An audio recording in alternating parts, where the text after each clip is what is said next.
Let's see. Testing. What's up? All right. Are we good, chat? What's going on?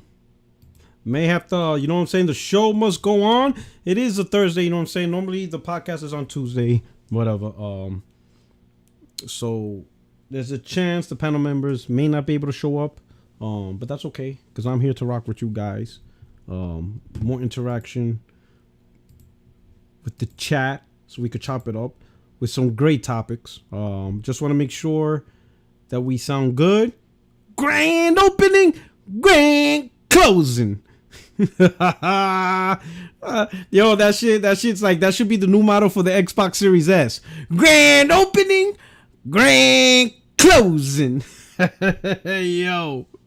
Hey yo, oh yo, hey yo, and these cats were saying that Xbox Series S was gonna be just as performant or even perform better than PS5. Hey yo, oh my God, this is crazy. The audacity. And still not one apology from these Xbox concubines. Not one goddamn apology. None. They all Sandra Bullock right now, Bird Box. We told you guys, even before the console's launch, that the most obvious issue that the console generation is gonna have this gen is that Xbox Series shit. I mean S, I'm sorry. Excuse me. You know, gotta keep it PG-13. You know, is the Xbox Series potato.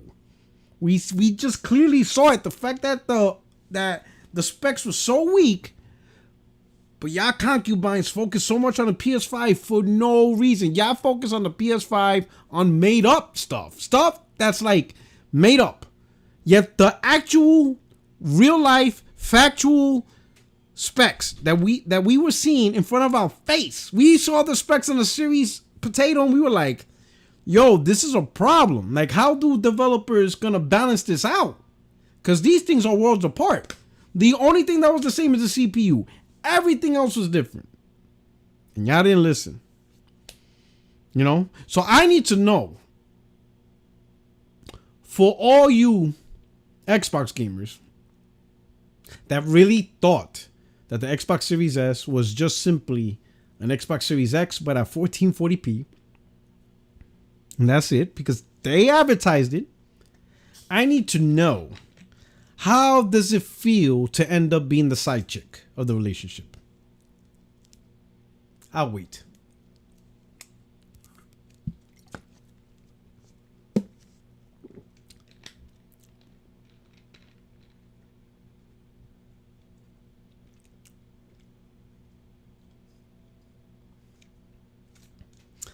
How does it feel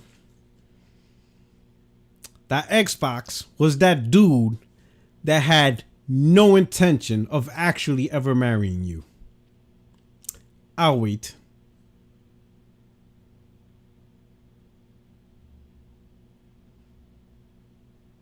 Donnell Brown, you're about to be blocked. Totally different conversation, all right? Don't be talking trash about my Yankees. This is not the podcast. I need you to stay focused, okay? You should have wrote Xbox Series S is trash. Stay focused, my brother. We're having a conversation here. What are we doing? You're focusing on the wrong things here, all right? Focusing on the wrong thing. All right? Let's not talk about we bleed blue. We're talking about the dudes that bleed green. We need answers.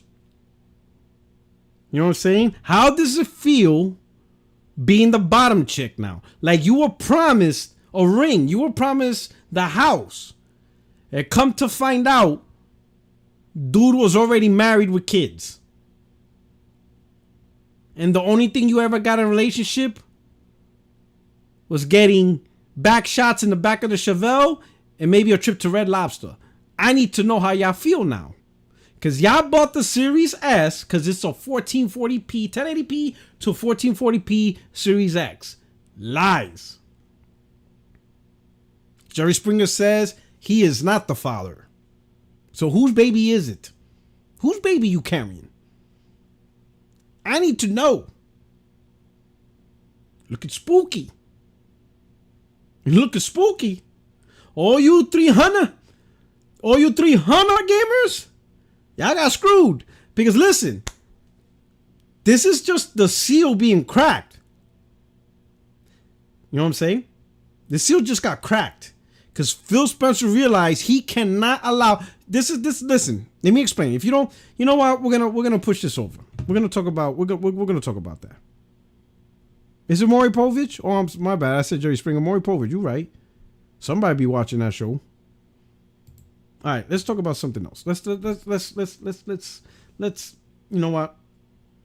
Let me do the intro. Listen, welcome, my friends, my family, my fellow gamers. This is the only friend these YouTube streets, PlayStation77, and I am here live, dolos, because it's a Thursday though. Podcast is usually on Tuesdays. So if you're new to the channel, the podcast is usually on Tuesdays, 8:30 p.m.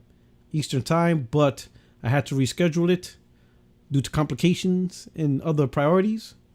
But I had to do it this week, and I'm so glad I waited. Woo! Because it would have been a totally different podcast on Tuesday compared to what I'm about to serve now. I'm serving certified fresh content right now. And you know I'm going to be petty. Oh, yeah. I'm going to be petty. Oh, man. Ain't nothing like a good cup of pettiness to keep the day going. You know what I'm saying? But let's start out with oh, we got another super chat. True SSJ. Get them class action lawsuits, Series S owners. Listen, they can't afford the lawyers. There ain't gonna be no class action lawsuits. They can't afford it. They just got enough for the Series S and Game Pass. And they're using hell a lot of reward systems just to get Game Pass month to month. They got nothing. You know? I mean, look at the chat. Who's up in here in the chat, man? Who's rocking out with me? We got 184. Let's hit that like button, right? Let's get this going. Let's get more people in. We got Spider-Man. Hey, yo, hit the damn like button. See, look at that already. Hit that like button. The Claymore. What's going on? Doo-Wop. Brian East. We got also Cryptasi. What's up? Who else we got? DE. Who else we got? J Rowe. What's good? Thank you so much. Channel member. Thank you so much for rocking out. SNK. JC. Who else we got? General the Ape. Mello is Little Rodney's son. Oh boy. Here we go. Brian Rios, what's up? AC. Ramon. Hey, shout out to Ramon. He just revealed this game. He was doing voiceover work. Congratulations, man. Excuse me. I'm a bit parched. Pardon me. But please congratulate Ramon. We got True G Bebe. Or BB. Compost Smurf.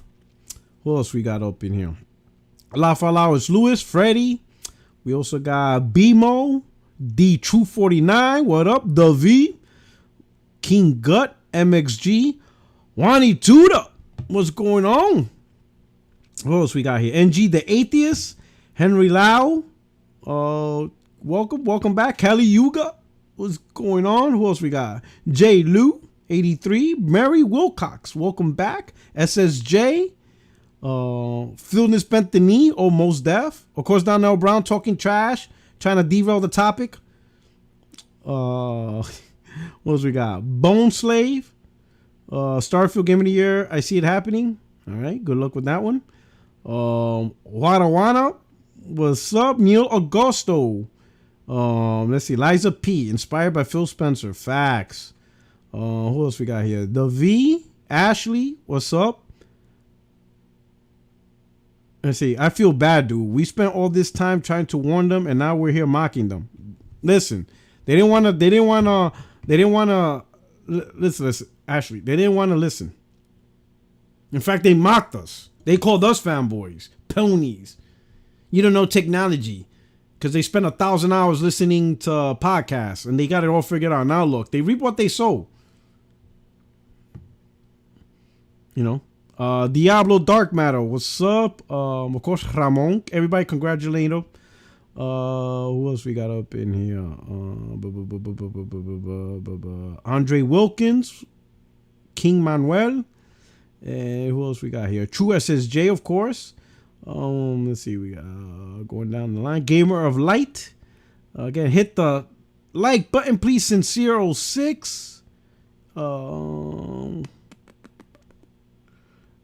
Evil formerly S. Alex E.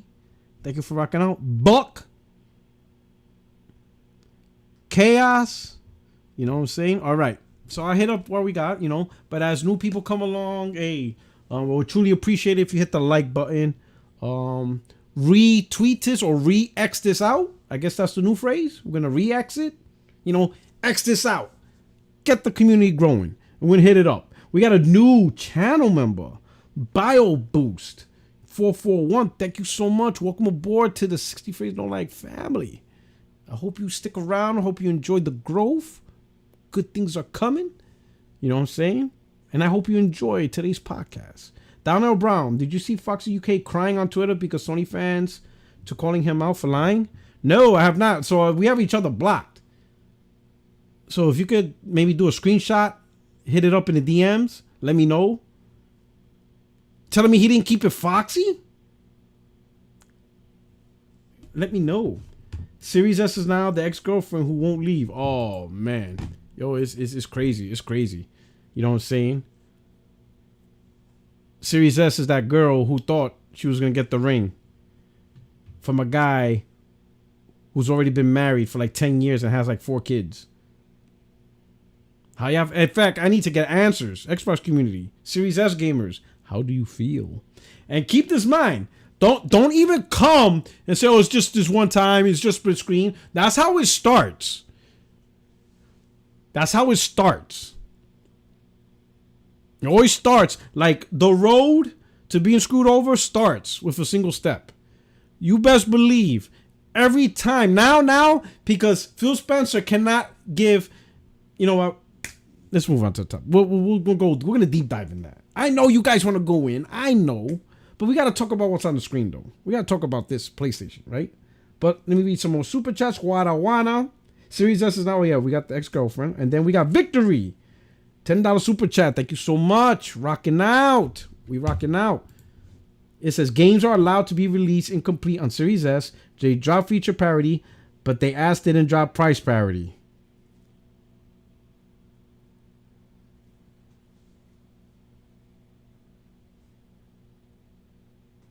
I didn't even think about that. Yo, who's this Victory? I didn't even think about that. Is the Series S still going to cost $70? Or $60, whatever? Because if you got a whole thing missing from the game, it shouldn't be the same price. Right? How are they going to do that? Like, if I'm a Series S owner, and they tell me, oh, you can't play this mode. And I'll be like, then, am I paying the same price as the one who can play this mode?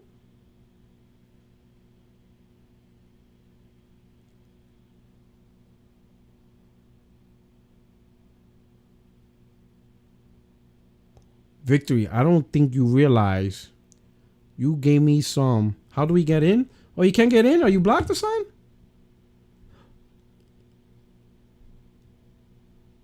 What? Let me see. Are you blocked?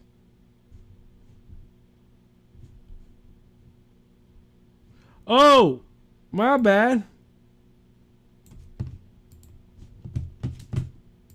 All right, jump in. Jump in, my bad. Is that what the problem is?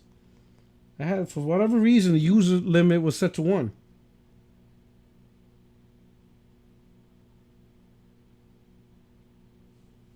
You should be able to jump in.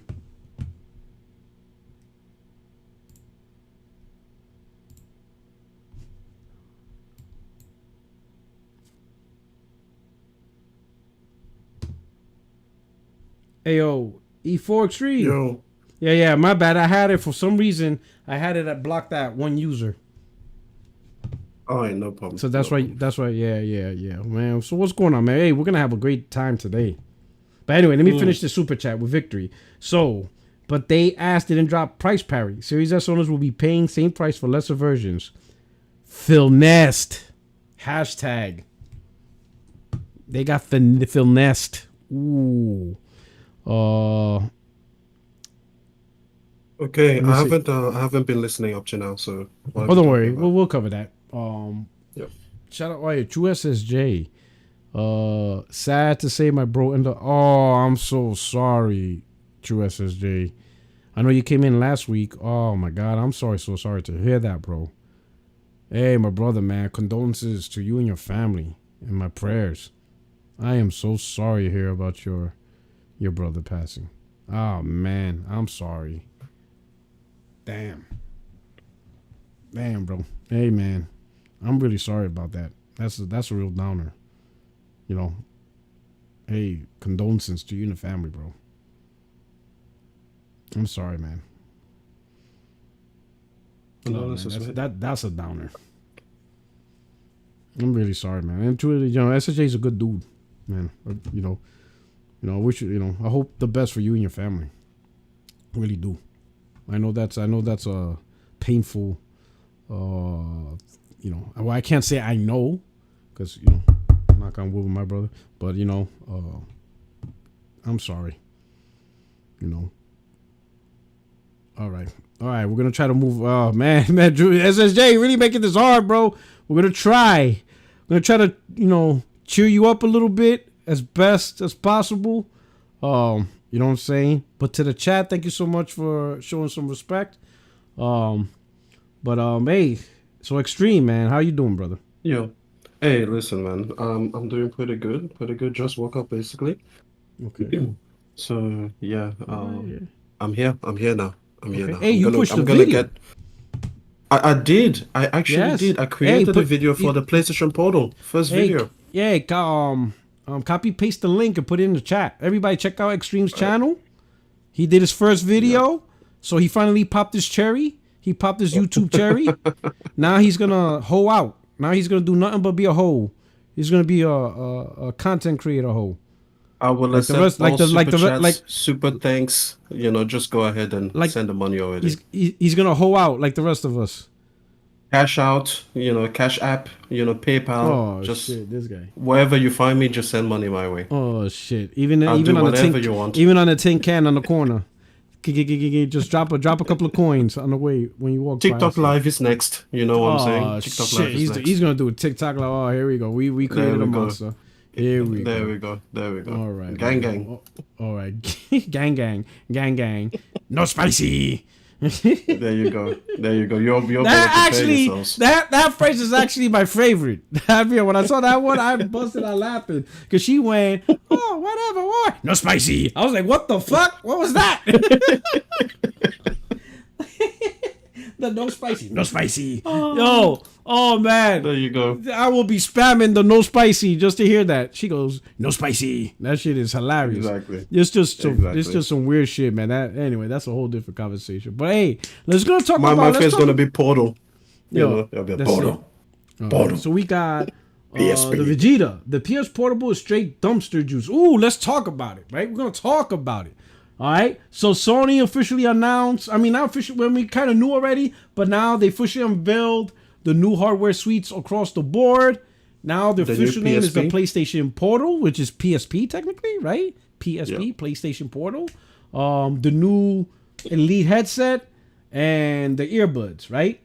So let's talk about the Portal, right? So the Portal is a remote-only device that connects over Wi-Fi and it plays your PlayStation 5 games via remote streaming on your Wi-Fi at 1080p, right? That's what it's pictured. The actual controller does everything, every functionality the DualSense does. So you get the haptic feedback, everything. So pretty much everything that this does, that will do, right? It apparently has a unique technology called PlayLink, if I'm correct. PlayStation Link. PlayStation But that's just for the audio. That's just for audio. For the audio, right? Which is weird, because we'll talk about that. But anyway, so let me read what it says right here. It says PlayStation Portal Remote Player. PlayStation Portal Remote Player brings the PS5 experience to the palm of your hand. It includes the key feature of the DualSense wireless controller, including adaptive triggers and haptic feedback. The vibrant 8-inch LCD screen is capable of 1080p resolution at 60 FPS, providing a high-definition visual experience that is expected from high-quality games created by world-class developers. PlayStation Portal is the perfect device for gamers in households where they might need to share their living room TV or simply want to play PS5 games in another room of the house. PlayStation Portal will connect remotely to your PS5 over Wi-Fi, so you'll be able to swiftly jump from playing on your PS5 to your PlayStation Portal. PlayStation Portal can play supported games that are installed on your PS5 console and use the DualSense controller. It also includes a 3.5 nanometer audio jack for wired audio, PSVR 2 games, which require the headset, and games that are streamed through the PlayStation Plus Premium's cloud streaming are not supported. That's how it looks. PlayStation Portal Remote Play will launch later this year for $199, which is $200. We'll have more details on pre-order begins. So now, let's talk about this, right? Yeah. So pretty much, it's pretty much just a dedicated made device for remote playing your PS5. Yep. Primarily is when you don't want to actually, or you're not able to actually play your PS5, right? Maybe, in a bedroom, or you're away from your PS5, so you connect over Wi-Fi and stuff like that. So pretty much nothing new, right? In terms of the rumors. Yeah, we've had the capability before. Yeah. So this is just a dedicated device to do something you could have done. Yeah. Here's one thing. Let's talk about the one thing that's odd. Is this play link for audio? How do you feel at the fact that it doesn't have Bluetooth for audio headsets? Even though it's a 3.5 nanometer jack, but nobody really wants wired headset anymore. Like nobody really Listen, does guys, you guys know me. You know I care about sound. So, for me, when you said that PlayStation Link is going to give me lossless audio, everything, it sounds good on paper. Like I can appreciate the gesture. I really, really do. Because if I want that great quality sound, I will now be able to have the option of either investing in the dedicated headsets by Sony or hopefully further headsets that they do or their partners do, whatever it is. However, this coming at the expense of the standard, wireless protocol, which is just Bluetooth, I think that's a big mistake. Because guess what? Most people do not care about lossless audio. Most people don't even have the quality of headset needed, nor the judgment of like their ears. They just don't care about listening and be like, oh, this is like 5% better than what I got with my standard Bluetooth, kind of like headsets. And the thing is, you are already accepting a lesser quality of gaming as an experience on remote play. Like this is not an OLED screen. It is an LCD.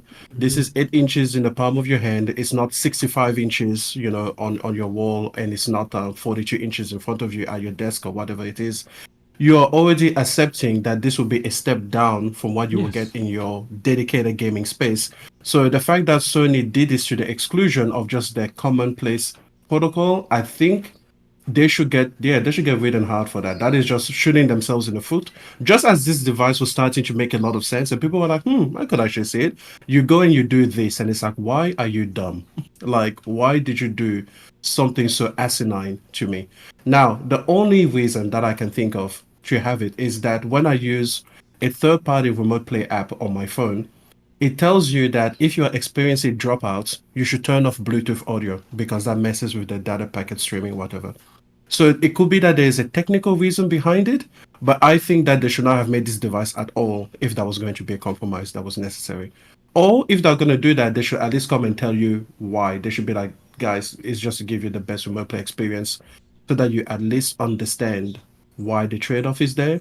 But the way they've presented it is just incredibly stupid, and it seems so tone deaf, and it seems anti-consumer.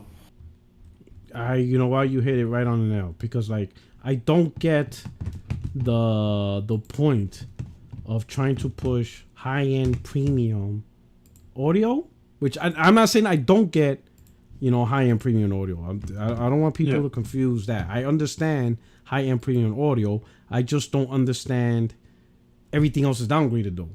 You downgraded the resolution is downgraded to 1080p, so that means every single game you're going to be playing at 1080p, 60 frames.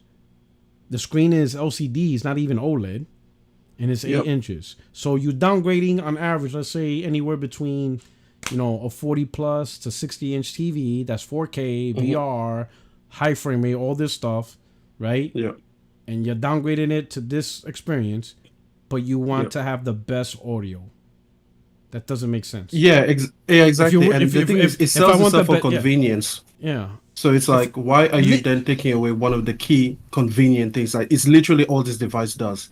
You know how many people have, earbuds and, they got, Bose headset. They got pretty good headsets across the board. But exactly, if those headsets are not good enough, and like, are you trying to cater to the audiophile on a device where everything else is downgraded? If anything, I think visual is probably more important than audio. I'm not saying audio is not important, but if you're gonna downgrade the visuals, then if a gamer's gonna play on this and downgrade the visuals and the size of the game, then they're not gonna really care about anything at all. Like the whole thing is really convenient. Yeah, it's a convenience device at best. Yeah, and then bring a big inconvenience into a convenience kind of like, form factor. Like, yeah. And so and is like, and is it really? I mean, I could be reaching just a little bit, I admit, but is it really $199 if you really want to play with a wireless headset, and now you have to pay? How much is the other PlayLink compatible device? Let's start the earbuds. The earbuds is there's 200 at the earbuds, and then there's 150 at the headset. Yeah, the headset is actually cheaper. Yeah, so let's say if you go with the cheapest option, so you got the Pulse Elite will be 150. So you're talking 200. So you're talking 350 to have this and a wireless headset. Okay, that's not fair though, because those headsets and earphones can be used with any other device. If they have Bluetooth support. I know, but they have like what is it? They have simultaneous connection. So I don't want to say that the whole package has to be 350. Well, listen. Listen. Yeah. Listen to this. Listen to this. What if you're like me? Let's say if I was interested in this, look what's on my head. I can't use this. Yeah. I can't use this. You can. This is wired. You can. What? Yeah, wired. You can wired. You know what I'm saying? Yeah. So now I have to walk around and play wired. You know what I'm saying? Like. Yeah. I have a phone. I don't use this wired. Even though, you know what I'm saying? Like, I got wireless headphones and stuff like that, right? The only time I play this wired is really for this podcast. I play this wireless on my PlayStation 5. So again, downgraded experience across the board. Yep. Now you're telling me I have to go back to wireless when everything else I have in terms just on the PlayStation ecosystem. I play PlayStation wirelessly. But now you're telling me I got to do it wired? You know what I'm saying? Yeah. Like, so you know what I'm saying? It's a totally, it's a totally crippled experience, which doesn't make sense. And, now, I'm going to be honest. I really don't care, because the one thing I am happy about this, and this is what's, some people find weird about me, and I'm going to say it, and some people might be upset, but I'm going to say it, right? The one thing that I am actually truly happy about this product is the fact that it is not a dedicated device. Thank you. Oh, thank Actually, you. I agree with you. I agree with you. So you agree? Because even when I told you, remember when we were talking about it, and I said the way to make it smarter is to let it allow to run PlayStation 4 games on it, not this gen but last gen, or even like previous gens again. For me, it was to avoid a dedicated ecosystem. Like, I'm sorry, Sony cannot support like 3 different ecosystems. They can't have VR, they can't have the console, and on top of that, also have a dedicated handheld. Like, who is going to make this stuff?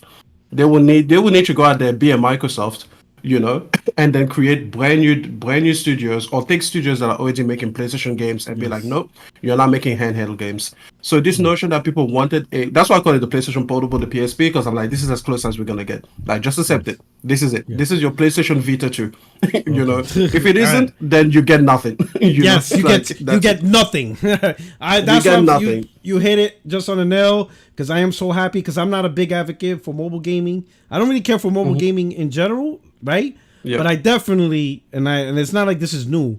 I always said I hope Sony never goes back to dedicated handheld gaming.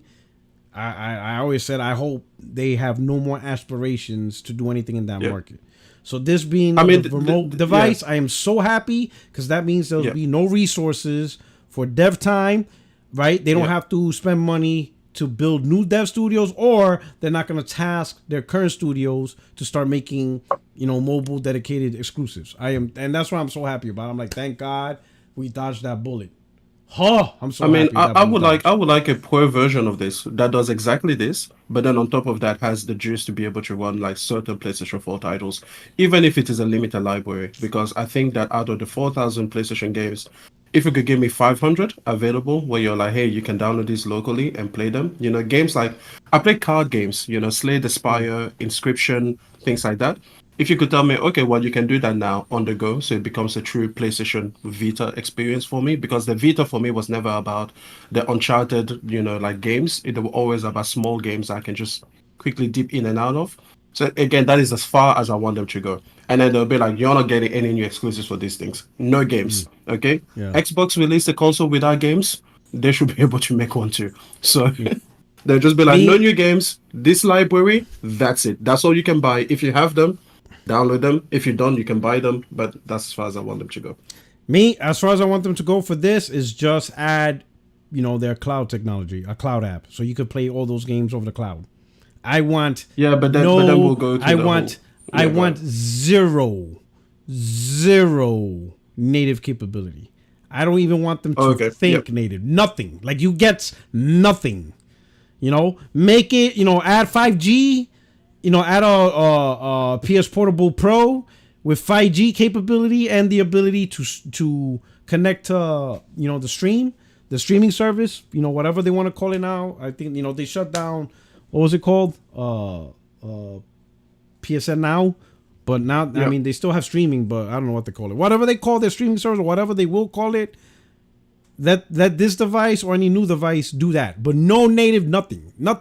You get nothing native. Like, just stay away from it. Like, I want Sony, and this is just my opinion, and I'm not advocating or going to complain if other people, like, if you guys want to advocate for Sony to make a PlayStation dedicated device, that's not I'm not going to be like, oh, you guys are stupid. I'll be like, whatever you guys want. You guys get to advocate. You guys have the right to advocate for the devices you hope, PlayStation makes. That's not a problem with me. All I'm saying is I am happy that they're not doing it, at least at this point in time. You know what I'm saying? Let them focus on cloud. Let them focus on streaming. Let them focus on accessing streaming games, remote play, and events, all that nonsense. Because all of that does not take resources from first-party developers. I don't have to worry about catering to the handheld or Sony investing money into studios for this handheld. Oh my God. It's just a type of games that you can have. Like, I don't want a Zelda.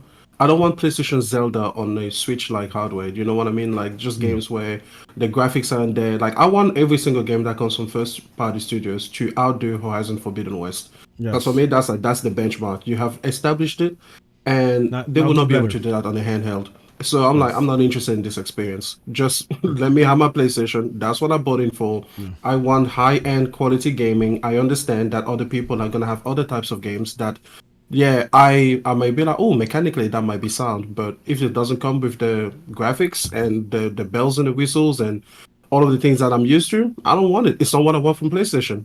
When I go to like a high-end steakhouse, I don't go, this would be better if I had McDonald's fries. Like, no. It probably would though. McDonald's fries are delicious. Hey, listen, that's actually pretty good. That's literally the only thing from McDonald's. That's about it. That's about it. That's exactly. that's literally it's almost like that's literally like the only premium thing right there. But that's funny. Anyway, but hey, so all right. The headset, I just want to say one more thing about the PlayStation Link. Just one thing. Right. Okay. Like, I'm gonna need this to be more than a PlayStation commitment. I'm gonna need this to be a whole Sony-wide commitment, because they make consumer audio products. So they do make headsets that will be cheaper eventually. All of those have to support this PlayStation Link standard. Like, from the $20 wireless earbuds that they create just so you can give to your kids and they will toss away in an afternoon, all the way to the high-end headsets, that are $400 or $500. Every product after this announcement needs to support this PlayStation Link standard. And also, they need to convince other manufacturers to then start supporting this so that we have a wide variety of price points. So basically, they need to make this an open protocol. They need to make this free for anybody that wants to use it. They need to make it cheaper so that it is so advantageous that you may as well put it in your product no matter who you are. And they need to also make it available on truly high-end premium like headsets. Like, I'm sorry, but the high-end headphones that Sony makes, they're not good enough for me. Like, I don't like them. I will go to higher end brands, and so I need to be able to turn to those brands, and then in a year from now, be like, yeah, your high-end, $600 headsets will support this PlayStation Link standard, which is why I think it's a stupid name. I think they should just call this something like platform agnostic. I think they Yeah, should call like it Link S-Link. or Sony Yeah, Link. just S-Link. Or Yeah, just S-Link. S-Link or Audio Link or something like that. So that way it's not associated to a gaming. Yeah, I know what you mean. Exactly. Like if a person goes to buy like $2,000 headphones, and they're like in a high-end custom store, and then they're like, oh yeah, this has Bluetooth 5.3. They're like, all right, cool. This has Apple's protocol because Apple has their own kind of like protocol and everything. They'll be like, yeah, okay, cool. And then they'll be like, oh, it has PlayStation Link, and people will be like, what the hell is that? Like I just think it just looks silly almost. So I think they should have just. I mean, they could rebrand it. They could call the PlayStation Link for us, S Link for the general products, and then we would just come to understand that they mean the same thing and they are compatible back and forth. But I just think that calling PlayStation Link for everybody else to use just kind of looks silly because now you're making it about the PlayStation. And really, they should make it even so that it's something that Xbox or Microsoft, because Microsoft do make headphones. They should make it something that Microsoft could use in their console. Like, and make it go beyond, like make it a it competitor to Bluetooth. to Bluetooth, exactly. So they need to convince. For me, I'm like they need to convince Apple to put it in their device, and I feel like Apple will put S-Link in their device more quickly than they'll put PlayStation Link in their device because PlayStation is a brand name of its own. That will compete with the Apple brand name. So, yeah. I think that I need commitment. But the thing is, I can't have like the 2025 TV come from Sony and it doesn't support this standard because then you'll be like, what are you doing? Like Yes. you want get me to buy these headphones, but I can only use it on the PlayStation device. Like no, every single one of your products, because you make a lot of products, needs to support this standard going forward. So it can't just be a PlayStation thing where you're gonna get PlayStation branded headphones and then that'll be it. It needs to be Sony in every single one of the devices, from soundbars to TVs to other audio products. They all need to support it. Okay. All right. Good points. Great point. Hey, so let me read about the headsets and the Pulse Explorer. It says Pulse Elite and Pulse Explorer are the latest PlayStation wireless headset and earbuds, bringing next level audio performance to the gaming experience. Pulse Elite is our new wireless headset that offers lossless audio. It comes with a retractable boom mic and AI-enhanced noise rejection capable of filtering background sounds. A charging hanger is also included with the product for a convenient charging and storage option. Pulse that's Explorer, great. The charging hanger thing. Oh my That's god, good. so good. Pulse Explorer is our first set of wireless earbuds, providing a premium portable audio experience with dual microphones and AI-enhanced noise rejection capable of filtering background sounds. It also offers lossless audio and comes with a charging case. Pulse Elite and Pulse Explorer will be the first PlayStation audio devices to use custom-designed planar magnetic drivers for an audiophile level listening experience normally found in premium headphones for professional sound engineers. With Pulse Explorer, we're pleased to be one of the first companies to provide wireless earbuds to the mass consumer market using planar magnetic driver technology. Now, are you familiar with this tech? Because I know you're an audiophile. Yeah. Do you know anything? Yeah. Can you give us a breakdown what this planar magnetic So driver basically, technology yeah. is? So it's just a different type of. It's just a different way of creating sound. So normally you have what happens is you have a driver that kind of looks like a cone, okay, and then that cone moves back and forth. So that's called a pistonic driver because it behaves like a piston and it vibrates, and then that's how you create sound. A planar magnetic driver is more like a sheet of film, okay, so it's very, very small. It gives you size advantages. It also sounds more open, which is why some people enjoy that experience. But it's basically, I think about it like a sheet of paper. And you know how if you hang a sheet of paper from your fingers or something, and then you hit it, it will also create a sound. So then that sheet of paper vibrates between two like other like metal sheets or something like that. It's just a different way of creating sound. It is not inherently better than a pistonic kind of action, because if you look at high-end products, you will find planar magnetic drivers, but you also see a lot more pistonic kind of traditional cone drivers. So different way of creating sound. That's basically what all it comes down to. The reason that it is found more in higher end devices is because it is more fragile, it is more technically challenging to produce. And again, it has certain advantages, such as the sound sounding more open, like you feel the sound. You might feel like the way that you would if you had open back headphones. So if anyone's ever tried open back headphones, you know that it sounds more closer to real life rather than if you have something playing into your ears. It sounds more like an open field. Planar magnetic drivers can give you the same feeling without having the disadvantage of being open back. But I wouldn't let this kind of like Open sway back, like anyone. I put something on an image. Is this what you're talking about? These type of Yeah, so headsets? you see that do you have the planar magnetic things? They're typically Right. open themselves, so you can see there. But really, they give you certain size advantages. They have disadvantages too. Like inherently, they usually do not produce as much bass as pistonic drivers can. Because it So doesn't have usually they that are paired. I know Yeah, what you it mean. just doesn't move air in the same way. Yeah. Like it doesn't have that travel that you will need for bass. And bass uses like longer millimeter wavelengths, and it gets into the whole physics of sound. But the point is, at the end of the day, let's just get it clear. This is just a different way of producing sound. It is not inherently better or worse. It has certain advantages that you might be able to pick up on right away, and you might prefer that. But there are some people that actually prefer the more traditional sounding headphones and everything like that. That's why you don't see every single high-end manufacturer use planar magnetic drivers. So it's just a choice, and it shouldn't impact your decision.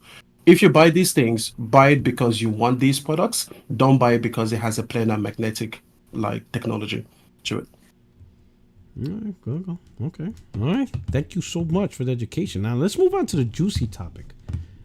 So Baldur's Gate 3 will come. Oh, before we move on, hit the like button. Let's get these numbers up. You know what I'm saying? Because now, one thing. Before we move on to Baldur's Gate 3, we need to explain why a person might want the PlayStation Portal. I think because there's also people in the chat being like, "Oh, it's a dumb device." I'll be honest. I don't think there's much to it because to me it's limited. But go ahead. Let's give your viewpoint. Well, I'll just make this quick then, guys. You have other options. You have the Razer Kishi, you have the Backbone, you have everything else with your phone. Guys, I did this last week because I was playing Disco Elysium, wanted to play it in bed, kind of like it's a point and click game. Like it's literally perfect for remote play. It was a terrible experience. You do not realize how inconvenient it is to use your phone as a remote play device, because every single time you get messages, every single time a person wants to talk to you, every single time a person wants to call you, you just get interruptions all the time. Terrible experience there. Number two, it drains your battery life. And if you are going to do this more regularly on the go, are you always going to want to have your phone plugged in besides you? Number three, the ergonomics. I'm sorry, but this device, the PlayStation Portal, it looks unconventional, but the ergonomics are on point. I hate the Switch. I've always said this. And one of the key reasons I hate the Switch is the ergonomics of the device when it is in your hands. I also hate it more for the performance because there's no getting away from that. But this device right here is the way that handhelds should be done. Like going forward, every single handheld needs to just do this. Just get good ergonomics, slash them in half, and then put a screen between them. Like this is it. Now that it's been done and people would accept it, every other device needs to do this because this is the perfect ergonomic setup. It is exactly what you're used to, except there's a screen in between. So there is that as well. And then finally, because this is a dedicated wholesale device, it means you're not going to have to remember to bring your Backbone when you want to like play on the go. You can just pick this thing up. It's always ready to go. And I think that the critical thing about this device will be that it needs to work flawlessly. Like never once have a hiccup. Because when I connected using my phone in my home's Wi-Fi, and I have good Wi-Fi, I had packet loss and data loss one night, and I was just like, I can't do anything. Even turning off the Bluetooth did not kind of fix the connection. So if this thing can work flawlessly, I think that's when it starts making a lot of sense. Okay. All right. For me, just the fact that number one, it's associated to the PS5, which automatically limits the potential of who can get it, right? So really only PS5 owners can get it, right? So now what you're looking at is how many PS5 owners within, the group, of all PS5 owners want to play or willing to play a downgraded PS5 experience, even if it means on the go. Probably just a few percentage I think points. I think like it's a niche. Maybe 4 or 5%.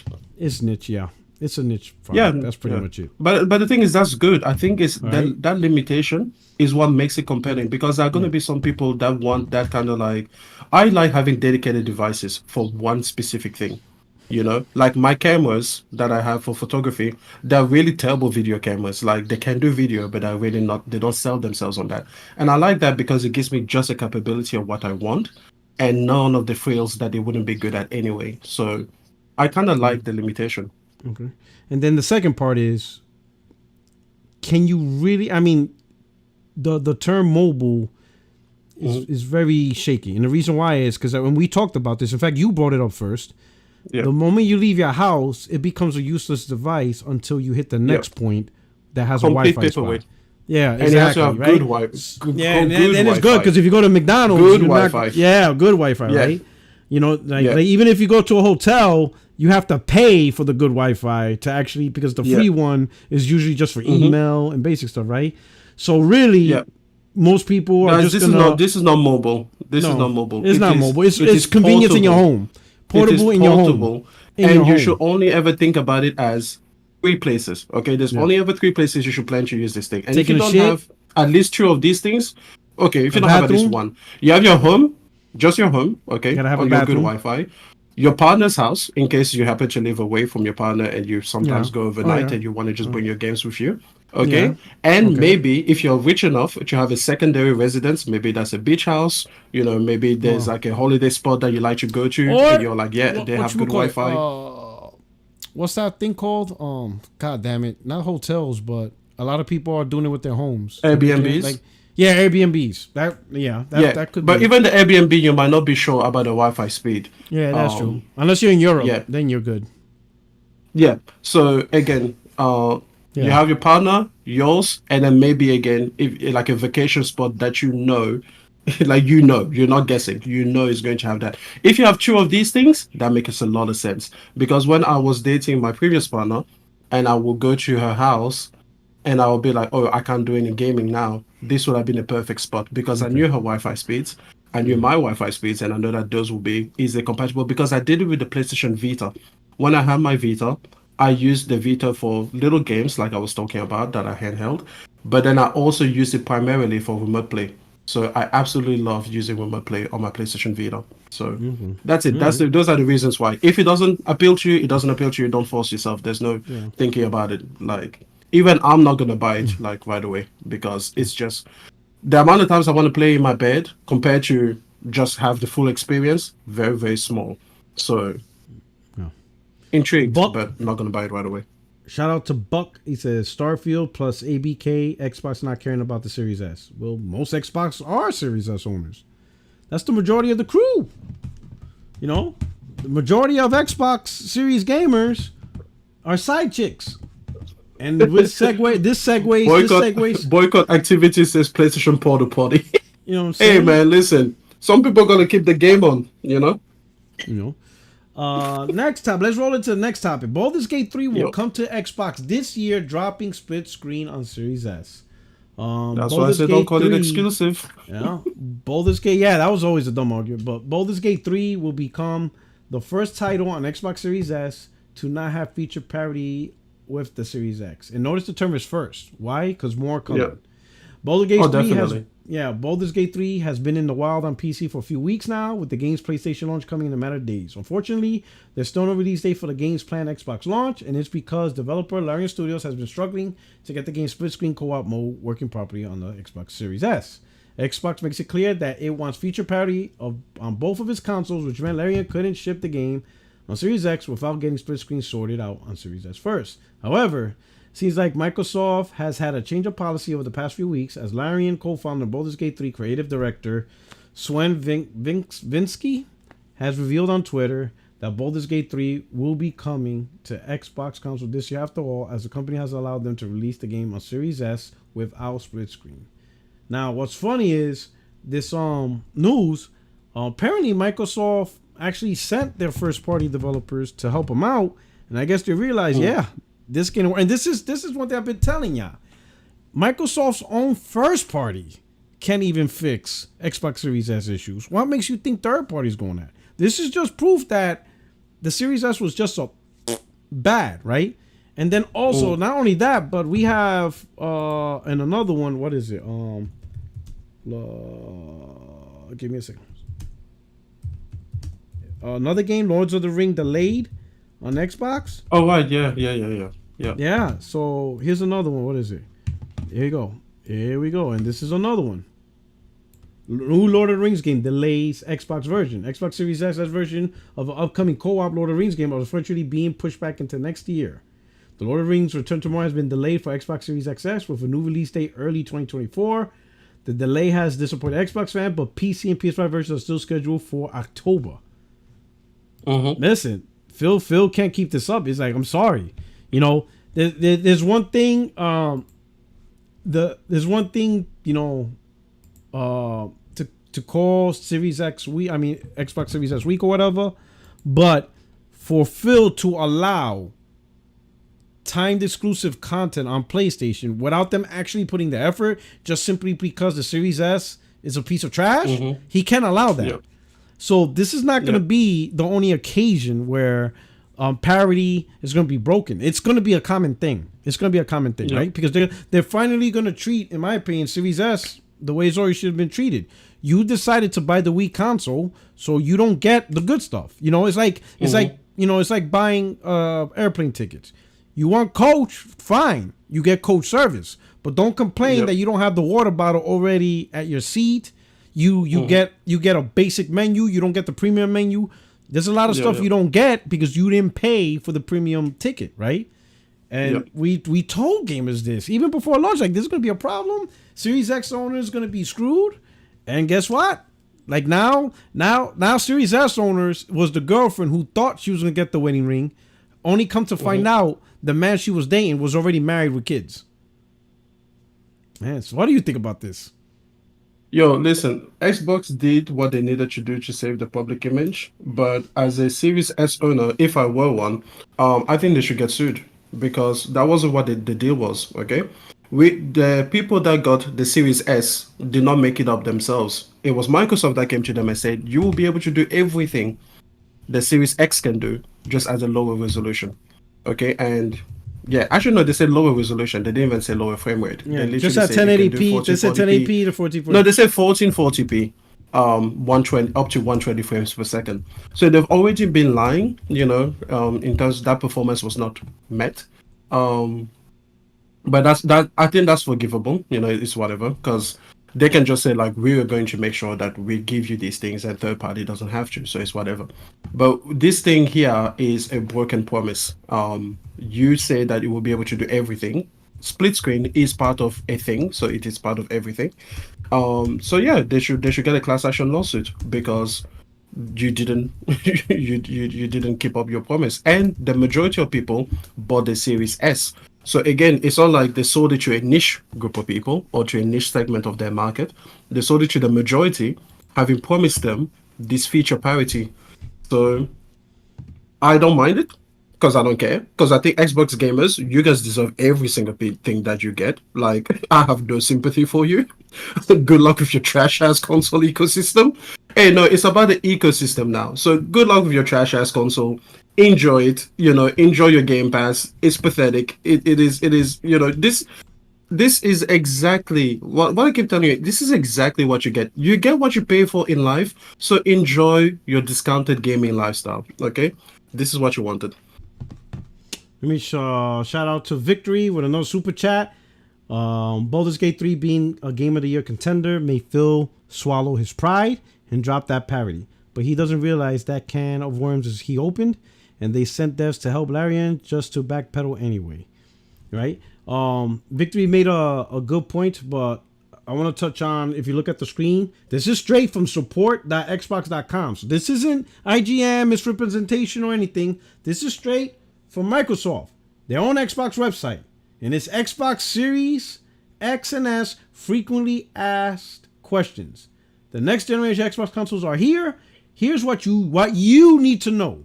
The next generation Xbox consoles. What's the difference between the Xbox Series X and the Xbox Series S? This is not paraphrasing. It's not IGN or Dusty Lingari or Cole Eastwood. This is straight what Microsoft is telling you, the consumer. And they are saying both consoles deliver next generation capabilities powered by the Xbox Velocity architecture, such as faster loading, the ability to seamlessly switch between multiple games with quick resume, richer and more dynamic worlds, and frame rates up to 120 FPS. The primary difference between the two consoles is that the Xbox Series X displays games at native 4K, comes equipped with a UHD Blu-ray disc player, and 1TB custom SSD storage. The Xbox Series S is designed for disc-free gaming at 1440p with ability to upscale to 4K with a custom 512GB SSD. And of course, they're priced differently. Both consoles have options to expand available custom storage via the storage expansion card. Now notice you would probably have like a little asterisk, and then you scroll down to the bottom of the screen. The asterisk will say there's also potential that, certain modes will not be available on the Xbox Series S, something like that. None of that's there. There is no warning that an Xbox Series X version will have modes in games that the Series S won't have due to lack of capability. So, Microsoft has lied. You liars. Lied. So anyone who went off this and bought a Series S and said, hey, I'm cool with 1080p to 1440p upscale to 4K. I don't even have a 4K TV, so I'm pretty much going to do what the Series X does. Hey, I'm good with 1440p. Yep. Lies. Yep. And now here's the thing. So Victory, I'm gonna reread Victory's super chat because you weren't here when I read it. Look at this. Games are allowed to be released incomplete, because that's really what they're saying. Mm-hmm. It's okay to release an incomplete game for you Series S owners. But anyway, games are allowed to be released incomplete on Series S. They drop feature parity, but they didn't drop price parity. Series S owners will be paying same price for lesser version. Phil Ness, what do you think about that? Like, if I'm the Series S owner and you're the Series X owner, I get less, but I'm paying the same thing you are, simply because I opted for the console that Microsoft made themselves. Yep. This will be, listen, first of all, absolutely right. You are paying the same amount of money, okay, to get a lesser game, okay? And then basically they are gatekeeping a feature that you might want, because they will be like, well, if you want to have that split screen, go ahead and upgrade your console to a Series X, So, yeah, this is why they should get sued, because that's what feature parity mattered. When I was on a podcast with Doc Dark, I told him Microsoft cannot drop the the feature parity, because that's a promise that you made to your consumers, that you will be able to do everything at a lower resolution. So, yeah. Hey, but listen, if they're going to do this, the question is, are they going to put split screen co-op in Halo Infinite, okay, but just on the Series X? Because if you can do it for someone else, why can't you do it for yourself? That's another question, right? So now,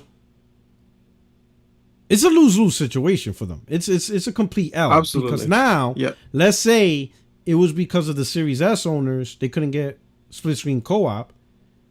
Yeah. Are you going to allow your own first party to do what you allow the third party to do? And you should allow your own first party to have. You already screwed up. You might as well go all the way. Yeah, exactly. You might as well go all the way. That's what I say. At least with Halo Infinite, you can be like, it's on Game Pass. So it hurts a little less. Oh my God, Microsoft screwed the pooch so bad. Yo, I'm telling you, that dual console strategy, not using the same hardware, was such a terrible idea. Oh my God, that was such a stupid idea. In fact, let me so we got the assistant editor at VG247. Let me show you the screen. So Alex Donaldson, AP Zone Runner, says the absolute most common thing this Gamescom, which is the convention out in Europe, has been devs off the record, absolutely slating the Series S. For those saying that slating is, thrashing. It's a great value, little machine, but developers despise it, man. Right? Xbox needs to think hard and fast about the policies around making sure stuff runs on both machines, whatever they are, and consider the possibilities of Series X exclusive features or even games. Imagine games that you can only play on the Series X and you can't on the Series S. Oh, man. I mean, guys, I'm going to make a comparison here. I hope Microsoft does it. Microsoft. Oh, they no should. Balls. They In should. fact, no balls. No balls. You got no ball. I dare you. I dare you make a Series X exclusive. I triple dog dare you. Right? I dare you. In fact, listen. If you make a Series X exclusive and you don't put it on the Series S, I will buy a Series X. I will buy it. I will buy it. I will buy a Series X. I will absolutely support that now. If Microsoft announces a big AAA game, right? Huge, Hellblade big. 2. Only on Hellblade 2. And they said, listen, Hellblade 2 is the biggest, most intensive game we made. It will only run on the Series X or PC. I promise I will buy a Series X and I will laugh at every Series S owner. I will laugh at you all. I will stream the game and I will say, hey, Series S owner, life sucks for you. Listen, it will be listen, I don't lie. I swear to God on everything I love. If Microsoft makes an exclusive Series X game and does not put on a Series S, because it's way beyond the capability of Series S, I will buy that Series X and I will love it. And I will play it. What I if will the game is stream dog it. shit, though? Okay, I don't care. It's just the fact that I can do it. It's just the fact that I can do it. Just for the fuckery. Just to talk shit for all those capping. Just so I just do it. It's just, trust me. Trust me. I will do it for the culture. This is just something for all you guys to enjoy. I would literally play it, but obviously I'm going to trade it back in. You think I'm gonna keep the damn thing? No, I would just do it. Wham bam, thank you, man. Boy, oh my God. That thing was shout out to Victory. Victory says Series S owners gotta pay an extra $250 to upgrade their console, just so that they don't gotta do research on what features their games are missing, games are advertised. For open the big can of worms. And this dude Victory, man. Wait, what do you mean by an extra $250? They have to pay an extra $500. Can they trade it? So, yeah, they'll trade it in. Well, that's a good question because when they trade it in, they'll probably get like $5. Exactly. Like, it's an extra $500. You don't get to just like be like, here's the Series S, here's $300 extra. Give me. They'll probably get like 100. Maybe they might get 100. So it'll be 400. But he's right. Hey, overall, Victory does a great point. Yeah. Victory, you're paying extra money just to avoid the confusion and research. Wow. Let's see what else Alex says. Alex says, I feel the alternative is Sony hoovering up more de facto exclusives where, given the choice between dealing with S or skipping Xbox entirely, more devs choose the latter. You can force the issue if you have the market share to be unskippable, but Xbox is not and does not. It's a tough situation. The Series S is the best hardware value proposition. I don't understand that. We're going to talk about that. The S is the best hardware value proposition on the market, hands down. But I also understand why some devs are frustrated. And yet, I think it shows a disconnect with a not insignificant section of the market who can't or don't want to pay for the X or PS5. Here's my thing. He keeps saying hardware value proposition the best. How? When you're not getting what the hardware is promising. That doesn't make sense. People think just because you pay a cheaper price, that equals value. That doesn't make sense. Like, if you're not getting everything, if you're actually going to get less, right? That doesn't mean you get the best value. Especially like the Series S is all digital 300. The PS5 all digital is just $100 more. It's only $100 difference. And now they're dropping the price. So you could technically say a $50 difference depending when you buy the console. Yep. And yet with the PS5, you get much more value because that console actually competes and at times outperforms the Series X. So how can you still say, how can you still say the Series S is the best hardware value? No, it's not. It's terrible. It's garbage. It is trash. Absolute trash. This just certified it. It was trash a year ago. I said, man, this console is just trash. It doesn't do anything that's promising. This has just made it even worse because now you're going to be playing games in complete modes. And who knows how far this rabbit hole will go. What's up? Yeah, listen, I hate these things. It's a bit like when they say Game Pass is the best value in gaming. And it's like value to who? Because if I don't value those games, or if the games that I value are not in that service, then how is that the best value in gaming as a definitive statement? You know, they just literally look at what is the cheapest way for me to access these things, ignoring the fact that with Game Pass, PlayStation Plus is actually cheaper when you take a look at it. But in any case, it's just journalists playing, you know, they're just repeating the whole corporate line on Microsoft about being value, because that's literally the only thing that Xbox has going for it, the fact that it gives you a discounted gaming lifestyle. But that's not valuable to a lot of people. And if it was valuable to people, they will be selling or outselling PlayStation. You know, they will either be matching what PlayStation is doing, or they will be outselling what PlayStation is doing. Because again, the people have spoken. It's not valuable to just offer gaming at a cheap cost when it comes with so many drawbacks. And also, when you talked about the example of, okay, if you're going to buy a Series S versus a PlayStation 4 digital, so a PlayStation 5 digital, you also have to look at the entire cost for the hardware that you might need over the lifespan of those consoles, because you should keep it for at least the next 5 years, right? So at some point, you're going to need the storage expansion. And when you factor the prices of that in, the PlayStation system as a whole actually comes out to be cheaper than the Series S. On PlayStation, you don't have to pay extra for Dolby Atmos. On PlayStation, you get access to SSDs at prices that just keep falling through the ground. Every single year it gets cheaper to buy like a terabyte expansion compared to the prices that kind of stay put and stay high on the Xbox ecosystem.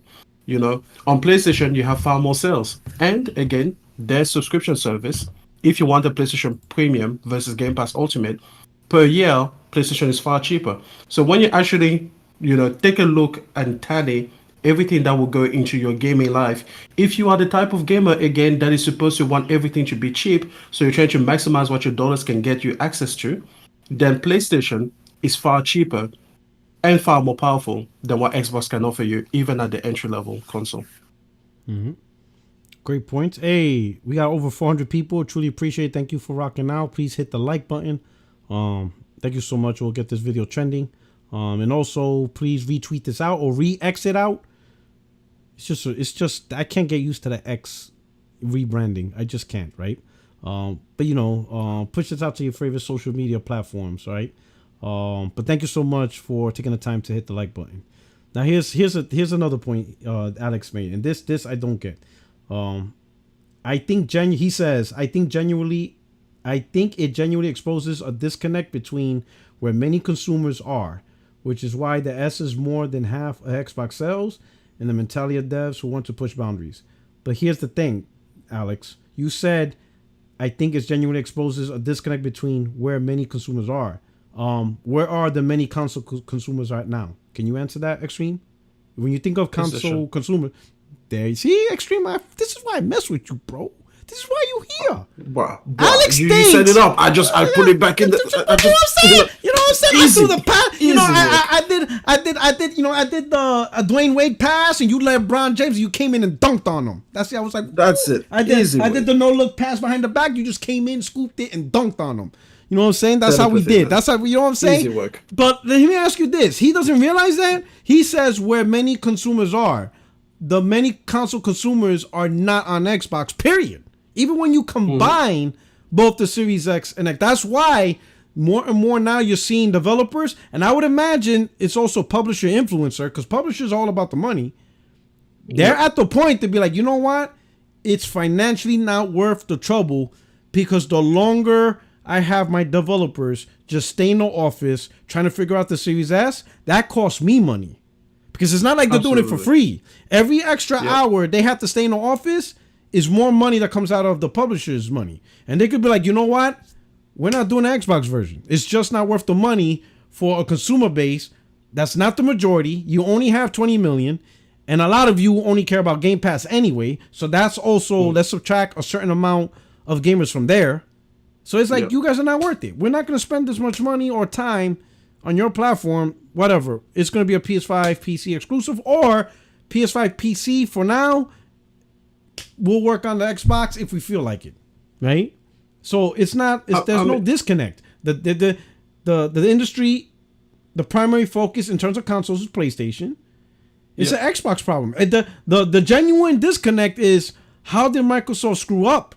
This was so obvious. All they had to do was make the Series X discless, all digital, $400, and that's it. Yeah. Call it a day. Series S is a complete waste. Again, I think that is the wrong take you have. I think all Microsoft needed was to not have the X. If you look at the strategy, take away the X and everything is great again. Because why? People would have been used to the lower performing standard. This whole notion, they would have basically seen as the S as something that is on par with the power of a Switch, just a little bit better. Xbox would have been like, well, at least we're better than the Switch, and that's it. They would have said the high-end console is PlayStation. We know that. Low-end, mid-end console is the Series S. We know that. And then low-end console gaming is the Switch in terms of power differential. And then that would have been it. Take away the X, and then there are no games that are going to have to skip one for the other or whatever it is. The X is the problem.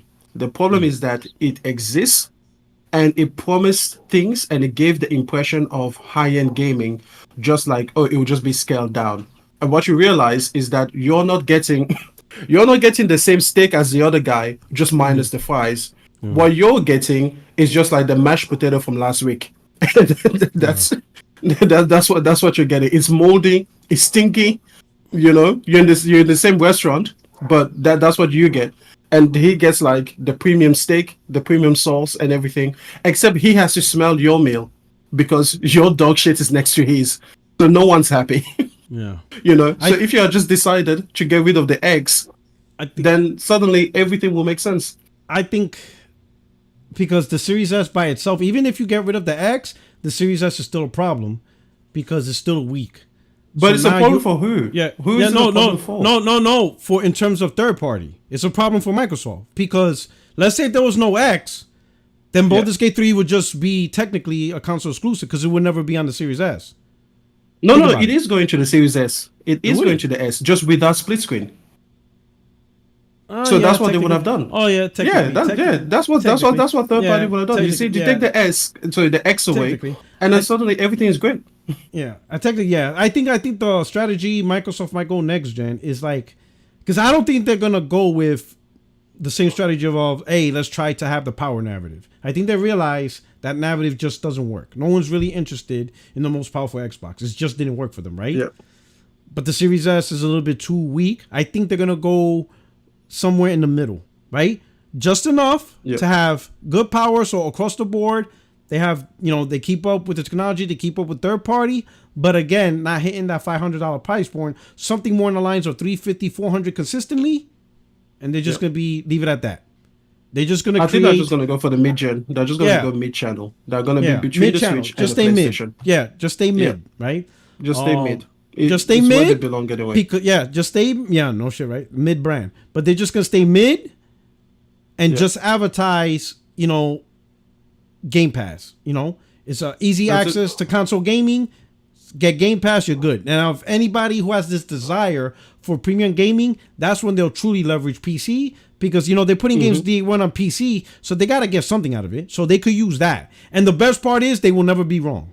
Because they can always say, if you want the best version of multiplats and the best premium experience, you can get it with PC if you're willing to pay for it. And they will be right. I mean, I thought this straight up. Yeah. I said that what they should do is they should license, like sell a license, be like optimized for Xbox on compact PCs. Yeah. So that this would be a PC that is made by, one of those PC vendors. Yeah, Asus. And everything. Let them. And it would just be like a very small, MITX or something, like small form factor.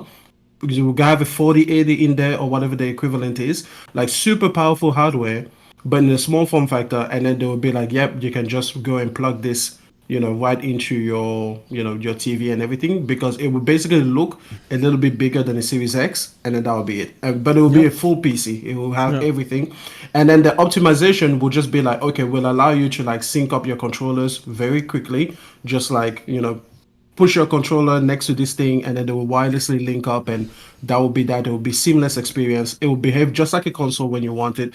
Maybe they will even create like a actual Xbox like home screen, so that you don't even have to So boot you so into so Windows. so you hit the thing because technically Microsoft could just create Xbox console like software Dashboard. Yeah, just for put the a dashboard. dashboard You know, on, yeah, whatever. on Yeah, PC. they could create the software. So kind of like what they do now. They don't make Yeah, laptops and hardware for Windows. exactly. They just make Windows and let everybody else make the devices, whether it's Yep, tablets, whatever. They could do the same thing for Xbox. Make Xbox as an app and let other people make the devices, and then just exactly. certify it with the Xbox software. The Yep, Xbox OS, and boom, yep. all these devices and And that'll be. laptops run Xbox OS. And then the great thing I is would that not be they'll have then surprised. a mid-gen, they'll have a mid-lane console, Yeah. because I still think that it's important to have a console that is just a console, because you can make that cheaper, because this thing will be like $2,000 or something. It'll be something ridiculous. But on the console side, they will be like, yep, here's a $400 console. It will be right below the PlayStation, right above whatever For Nintendo them, does. yeah. And then that'll be it. And then that'll be your entry level into that. And it will have dog shit performance, and it will not be able to keep up. And the good thing about it is because it'll be a console ecosystem, a walled garden. Whenever a feature doesn't go to it, you won't be surprised, because they will be like, that high end thing isn't a console. That's a whole PC. you know, like, don't come at us. That's a PC. You can open it up. You can upgrade the graphics card yourself. You can have that experience if you want it. But over here, this is our console. This is what we put on our ecosystem. That's what we're gonna take care of, and that'll be that. Right here. So this is where a lot of people just confused. This is when I know when I see people make comments, I can easily tell that they want to talk about gaming, but they don't really understand or actually put in the work, or at least attempt to understand it. So Wild Wild Rice makes me wonder how much trouble Nintendo's next console is gonna be in. Again, so Wild Wild Rice, you got to understand Nintendo does not care about third party. So people got to understand that. People say, "Well, Nintendo." You don't understand Nintendo. Listen, Nintendo don't care about catering to the industry. They only care about catering to themselves. So them releasing weak hardware is not a problem for them because they only care about their games. As far as the rest of the industry, you either deal with it or you don't. If you don't want to put the game on their console, oh well. You don't want to put Call of Duty on their console, they don't give a damn. You don't want to put the next Fortnite because it's too weak? Oh, well, then don't put it. Nintendo absolutely does not care about third party supporting Nintendo's thing. They're done with that. They're not going to do that. They're not going to compete with Nintendo. I mean, they're not going to compete with PlayStation or anybody for third party titles. They don't care. They only care about doing what's in their best interest, and either you get on the train or hop right off. You see? So Nintendo releasing weak hardware is a different mentality, because they're not going after third party. That's not their job. They don't care. They don't even tell third party what they're doing. They have nobody on the third party side assisting with the development of their handhelds, because they don't, or the devices, because they don't really care about their opinion. Nintendo only cares internally what they want best for themselves, but they still want it low costing because they want to make max profit day one. And once they release it, they be like, "Hey everybody, this is our product. Deal with it. Make games if you want. I'm not sure if you don't, Nintendo wants it low costing. you know." I think Nintendo just knows that they have you guys by the balls. Like, they know they have Yeah. that product. Like, Nintendo could make a $600 console and be wildly successful, Yeah. because they will still have the Pokemons exclusively. They will still have the Marios Mario, exclusively. Zelda. They could exactly. They got a like, lot of exclusive IPs, and they don't need to look like Horizon's Forbidden West. They don't need to be Exactly. graphically demanded. They don't. They don't. They don't. Yeah. And they've decided that they're not going to do it. And if they did decide to make things graphically demanding, again, they will do it irrespective of what third party wants to do. They will make it their own cell processor and be like, yeah, we know how to use it. You figure out or you don't. Like, Yeah, we don't care. Yeah, we don't care. Yeah. All right, I like this one. Name Nomad. I love the sarcasm. He says the devs need to get better at their jobs and use the tools that unlock 24 T-flops of ray tracing performance, 50 to 60 FPS delta advantage over PS5, 16 times memory multipliers, and mesh shaders. They need to consult D-Batch, Asterix, Go Eastward, and Tila Gaming. Oh, I love it. I love it. Oh man, this is so hilarious. Here we go. Yeah, it's just, hey, listen, this is, hey, but you know what? This is an Xbox problem. The real question is this: will Xbox have learned their lesson? And then when it comes to next, because this gen's a wrap, right? Phil Spencer confirmed there is no mid-gen. Yeah, there's no mid-gen refresh for Xbox. They're not doing it. And of course they're not, right? They're not going to release a third piece of hardware that now, they're not going to release a third piece of hardware with superior specs only for it to not sell.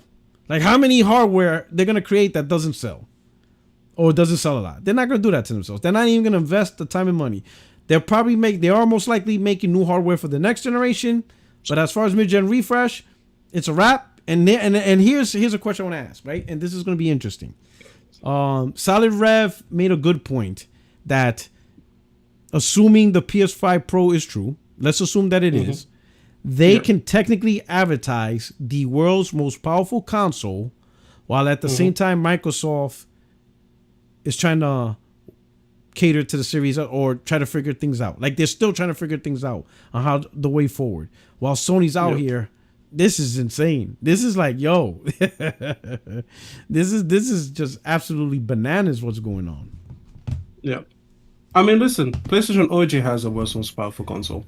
Like, that's OG title that they get you have because, when they go and they perform at the race, they are the ones sprinting in front more often than not. And yes, if they created a more powerful version, let's assume that's true, they're just going to win every single race every single time. It's a bit like what is it? It's going to turn into one of those things where you don't even need to watch the race. You already know who's going to win. Like, I think certain sports have that where there's already like a favorite team that everybody doesn't even need to watch that. Like, yep, these guys are going to win, and so it will just become a moot point at that point, So yeah, it is what it is. But I don't think that PlayStation is going to leverage the whole power narrative because I don't think they've ever really been, about that, at least not for a while. Yeah, not for a while. Yeah, but that's gonna be interesting. Let's talk about the last topic. Last topic is Starfield leaks. I'm not gonna show no videos because Bethesda's quick, to put copyright claims and shut stuff down. But pretty much, have you seen the leak? It's like a video. Yeah, I've seen it. All right. What do you think about it from what you've seen? Hey man, I told you guys this was going to be garbage. Day by day, you guys just get to see that what I told you is proving to be right. Like, I'm sorry, what did you expect? I told you this game was gonna be garbajo, garbage. Now you guys get to see it for yourself because apparently you guys didn't. But you don't like any of the games. You think all their games is garbage, though, right? Like Fallout 3, Fallout 4. The thing is, I hated Skyrim. I did think it was a garbage game. You hated Skyrim, really? Oh, 40 hours in, and I forced myself. Have you ever read a book where 400 pages in to a 600-page book, you're like, is it meant to be good now? Because everybody was talking about this like it was meant to be a great book. No, I know what you mean. I forced myself to watch 2001: A Space Odyssey. I wish I could get those hours back. Like, I forced myself with Skyrim because people just kept going, it's great, it's great, it's great. And I was just like, it's 10 hours. I don't see it. It's 20 hours. This is kind of lame. It's 30 hours. It's garbage though. It's 40 hours. When I saw a dragon fly backwards, I shut that shit down. I was like, yep, nah. And then when I went online, people said it was charming. Listen, I've never been so pissed off. I've never been so pissed off in my life. The dragon was talented, man. It's talented, Acrobatic dragon, son. Yeah. So shout out to Black Metal Gamer. Sony is Foot Locker. Xbox is Payless Shoe Stores. Oh my god. Man, this is a bad brand. So for me, when I saw the leak, it did what I expected it to do. It's a classic Fallout game, classic Elder Scrolls game, right? But from what people tried, it was mostly fanboys and Xbox. Well, you know what? It's pretty much the Xbox community has a lot. Almost all of them are trying to push this narrative of game of the gen, game defining. It will change your life. It's the closest thing to giving birth to a child that you'll ever experience. Like, they're overdoing it. And I looked at the game, I'm like, nope, this is pretty much what's expected if you're a Fallout fan or a Skyrim fan, whatever. Now, of course, there's Skyrim fans that love Skyrim think it's the game of the gen, then that's fine, right? But in general, for me, I didn't see anything that's all that far out amazing or whatever, game of the gen, game defining. But the one thing I would say, I definitely did not see anything on why this game cannot have a performance mode at 60 frames, other than looking at, the character models like here. I can clearly see that this is still the old creation engine modified. And if I were to make a guess, they simply modified it, one, for better graphics, and two, maybe to improve stability and make it bug free. But I would imagine performance was not something they focused on, which is why it's locked at 30. Listen. I'm sorry. That's my guess. I have to go. I have to go in on you, Bethesda fans, with your excuses. Okay, listen. If God of War 2018 had looked the same graphic wise as God of War 3, we wouldn't be going here like, oh, they've never made realistic graphics before. Oh, they've never gone for photorealism. We would be like, no, they needed to have improved the quality of their games. Why is it that Bethesda goes, oh, it looks like Skyrim, and they think that's okay? No, it's not okay. I don't give a fuck if it's the old creation engine. Fix your game. Make it look better than it did last time. They have PlayStation 2 certified trees in this game.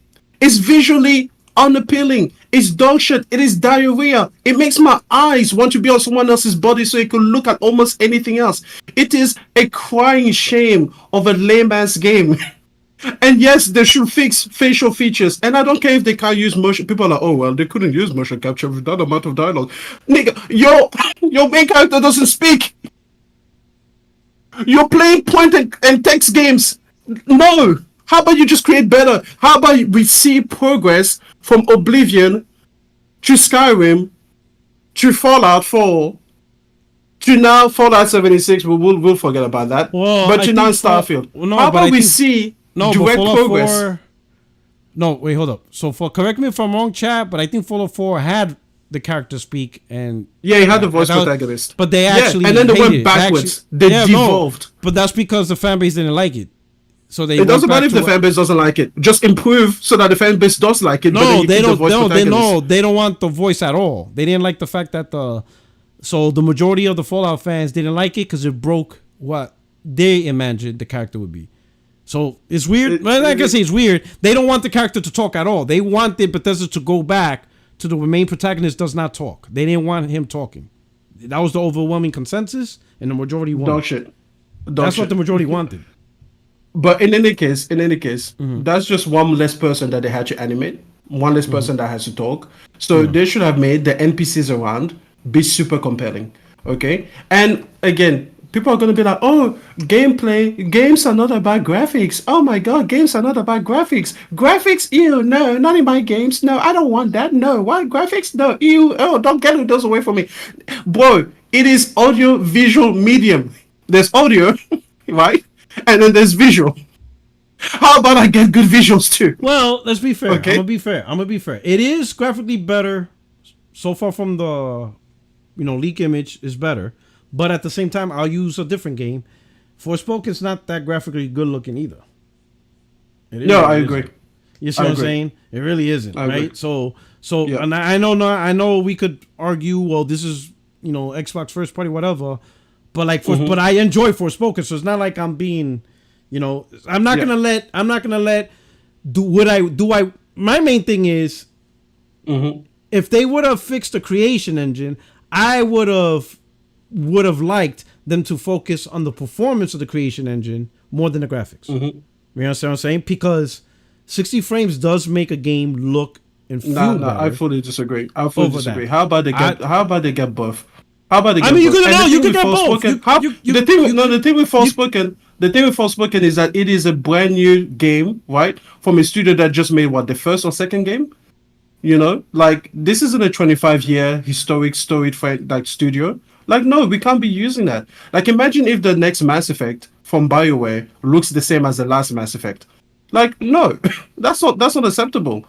And yes, it should have better performance. It should be an option. We need to get both. This isn't the same. Like, there's no other studio that you've just allowed to languish for the next, for the last 15 years. People will be pissed off if the next Last of Us looks just as good as Last of Us Part 2. Even though Last of Us Part 2 is still the benchmark in games. They will be like, yeah, nah, it needed to have looked better than that. But with Bethesda, it's like, oh, well, I guess they can only pick one. So, if they have to have the creation, they don't have to have the creation engine. How about they create a new one? Or they use a standard When I said that, I would engine? agree. They should have created a new creation. They should have made Creation Engine 2. Just start fresh, brand new. You understand what I'm saying? Yeah. But ultimately, I see, there's no reason. I didn't see anything on why they couldn't provide a 60 frame performance option on console. Luckily, I won't be playing this on console, so it's a moot point for me specifically. But how do you know that you're gonna get 60 frames on PC? Well, I'm hoping. If it's unoptimized mess, oh shit, it could be happening, right? It could be an unoptimized mess, right? But most of the time, again, let's be honest. Let's look at it this way. Maybe it's 30 frames on console because of the Series S. And they're like, you know what? We're not gonna go into this I don't buy that because many other games have been 30 frames on the Series S and then 60 on the Series X. So that's a good point. But a first party? But what would I do? How would the Series X? How would the Series S impact the game? Because because it's trash. There you go. There's my answer. It's a garbage game. Why would you talk? It's garbage. It's a garbage garbage console. game. It's a garbage console. There's a garbage game too. For me personally, the game is, from what I see, I'm like, yep, I think I'm gonna get what I want. But the problem is though, I still have the fear, right? Because it's only been it was only a 40-minute demonstration. I still have the fear that the game eventually is all about building worlds, which I am not into. So. I do not want to play. So. I don't want to play. All right, your next mission, go to this unknown regurgitated planet and just build stuff. No, it will not be Civilization. It will not be Minecraft. It will not be. It's not a building simulator. What it will be is a dog shit action adventure game that has aspiration to be what No Man's Sky was, but will not live up to that. But No Man's Sky is also building stuff. No Man's Sky, you still build a lot of shit. You build. I mean, you build bases and things like that. But that's what I'm saying. I don't want that. I don't want that. Oh, you don't want that base building? No, I don't want you that base building was a big draw. I know, but I don't want that to be the main focus. For example, in Fallout, you could build houses and stuff like that, but that's not the main thing, right? I don't want the main thing is you need to go to a planet and build a base and build shit. Get resources. But what else would you do? I don't want that. You saw your mind? No, what they better do is already have things established in the game to, fucking to stop a certain organization from taking over the galaxy or whatever, shit like that. Be the hero. So you want a Red Dead Redemption in space? Yeah. Like I said, I want Fallout in space. That's what I want. All right. I want Fallout. That's literally what I want. Fallout in space. When you think about it, Elder Scrolls and Fallout is really the same thing, except it's just a different, setting. One's it's Fallout. Just a different flavor of garbage. It's just a different. Yeah, it's just a different. So that's what I want, and that's what I enjoy. Yeah, listen, man. I do not get you. You guys are like Nintendo fans about this. Not really. Not really. Because the same thing. For example, really. Because look at Forspoken. Arguably, I could come out with tons of criticism. The only thing Forspoken has, arguably, is the combat. That is it. Yeah. That's it. Yeah. Everything else. I agree with you, but here's the thing. Imagine Forspoken 2 looked as garbage. Everything is subpar, right? Would you accept that from a Forspoken 2 thing? To be like, oh, well, the first one didn't have good visuals and therefore this one doesn't have to either? Knowing that company, they'll probably do the same thing. Yeah, but would you accept it? You see, you Bethesda fans. Would you accept it from a Forspoken sequel? Yes, because whatchamacallit, if the gameplay is good, I will play it. Look at Red Dead Redemption. I'm gonna prove to you. All right, you know the game that you said, you mentioned a book, you read 600 pages, 400 pages, whatever, and I told you I know the feeling. You know what game that was for me? That I played it through, and I fucking, excuse my language, I regret I ever played the game. In fact, I wish the game will burn in hell. Red Dead Redemption 2. And there's not that many games that are graphically anywhere near that game.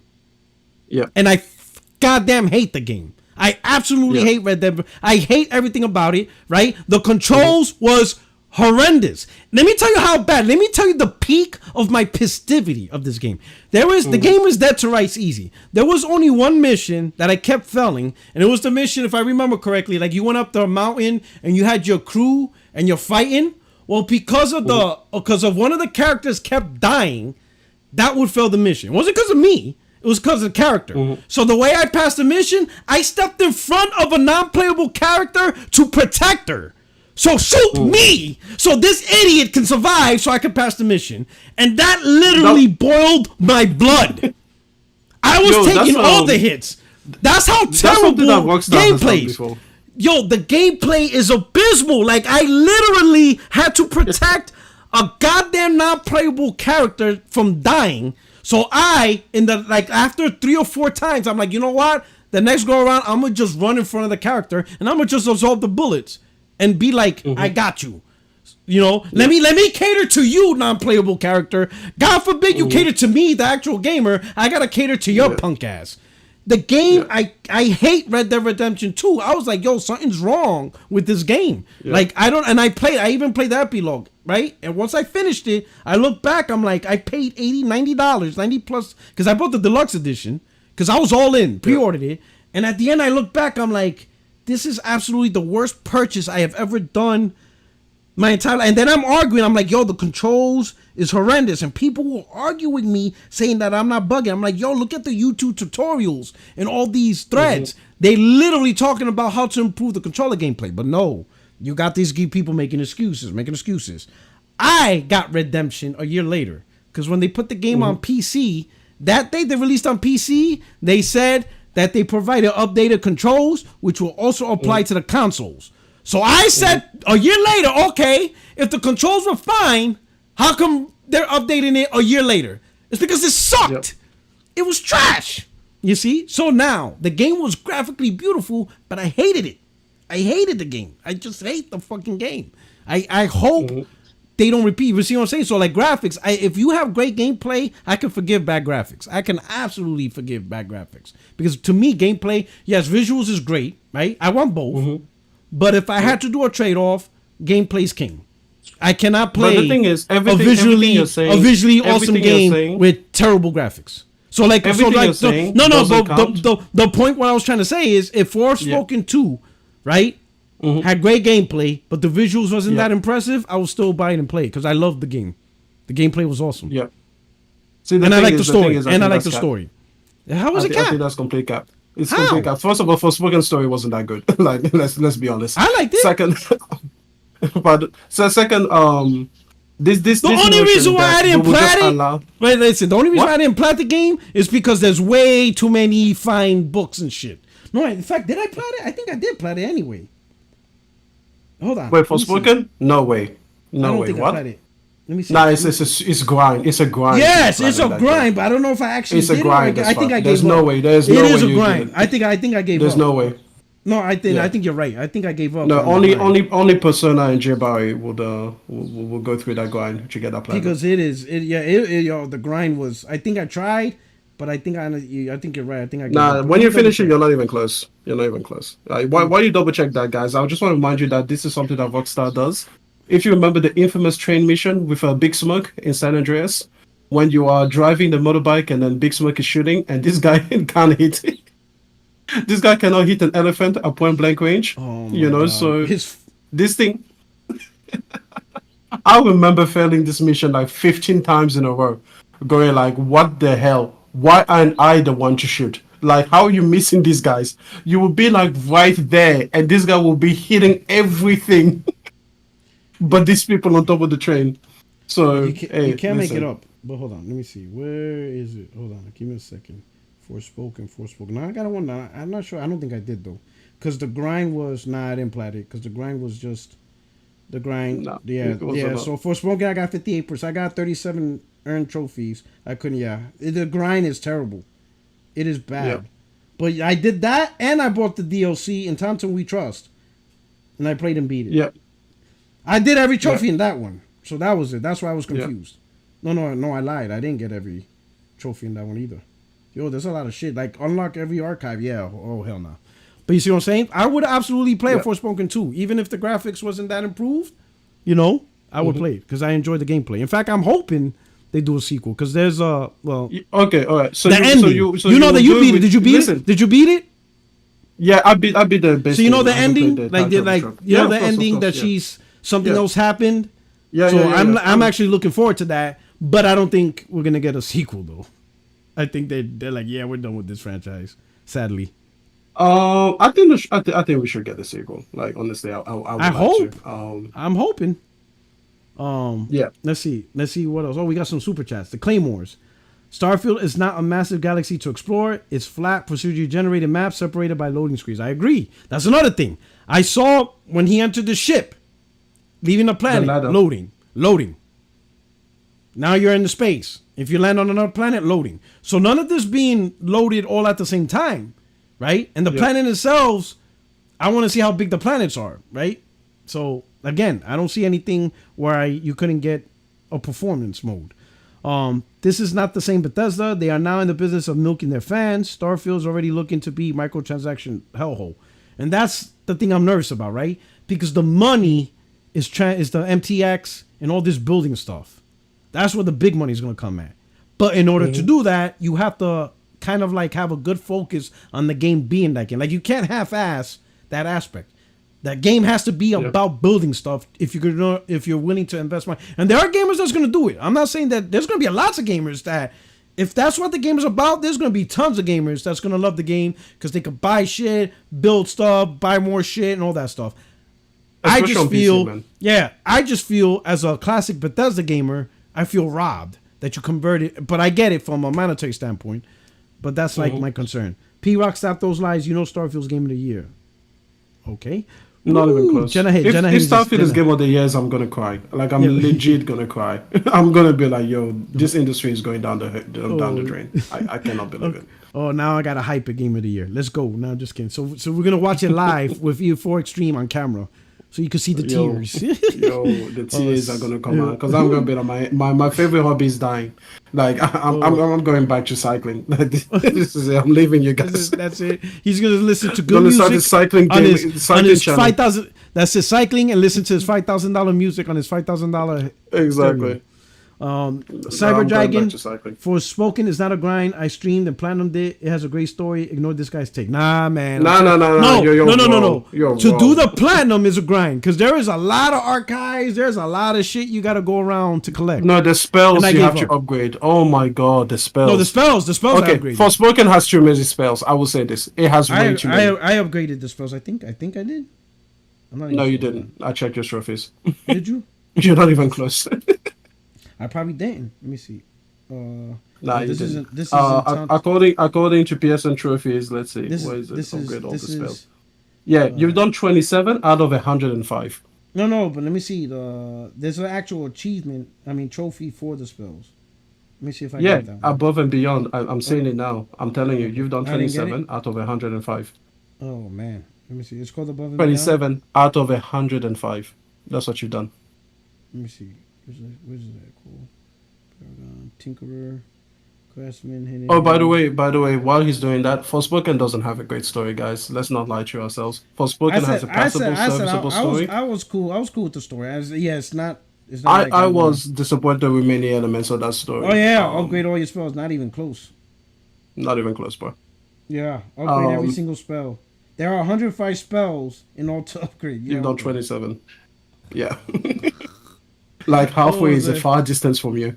But that's not gonna happen. Yeah, it's just the story in Forspoken is okay. It drives the plot forward. It drives the narrative. It has one cool reveal, okay, which is actually really cool, which makes me wish that the whole game was a better story wise.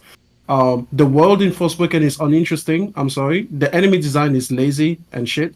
Okay. By the way, I love the game. Okay, so this is just me telling you like it is. I love the game too. Yeah, but the thing is, if you came to me in the next Forspoken and you gave me an equally lackluster story, an equally boring world that is literally the same, they literally put different color filters. They were like, oh, in this Tentus world, all the rocks are red. In this Tentus world, all the worlds are green. In this Tentus section, all the rocks are blue. Like this is literally just a filter in everything. The only thing I will probably do different is I probably won't play it day one. and only because they made the game better months later with performance, not content, but that pissed me off. So I'm like, so the game's like $20 and the game performs even better? Yep. So by me playing the game early, I got the short end of the stick. That kind of pissed me off, right? Hey, I rather prefer those improvements.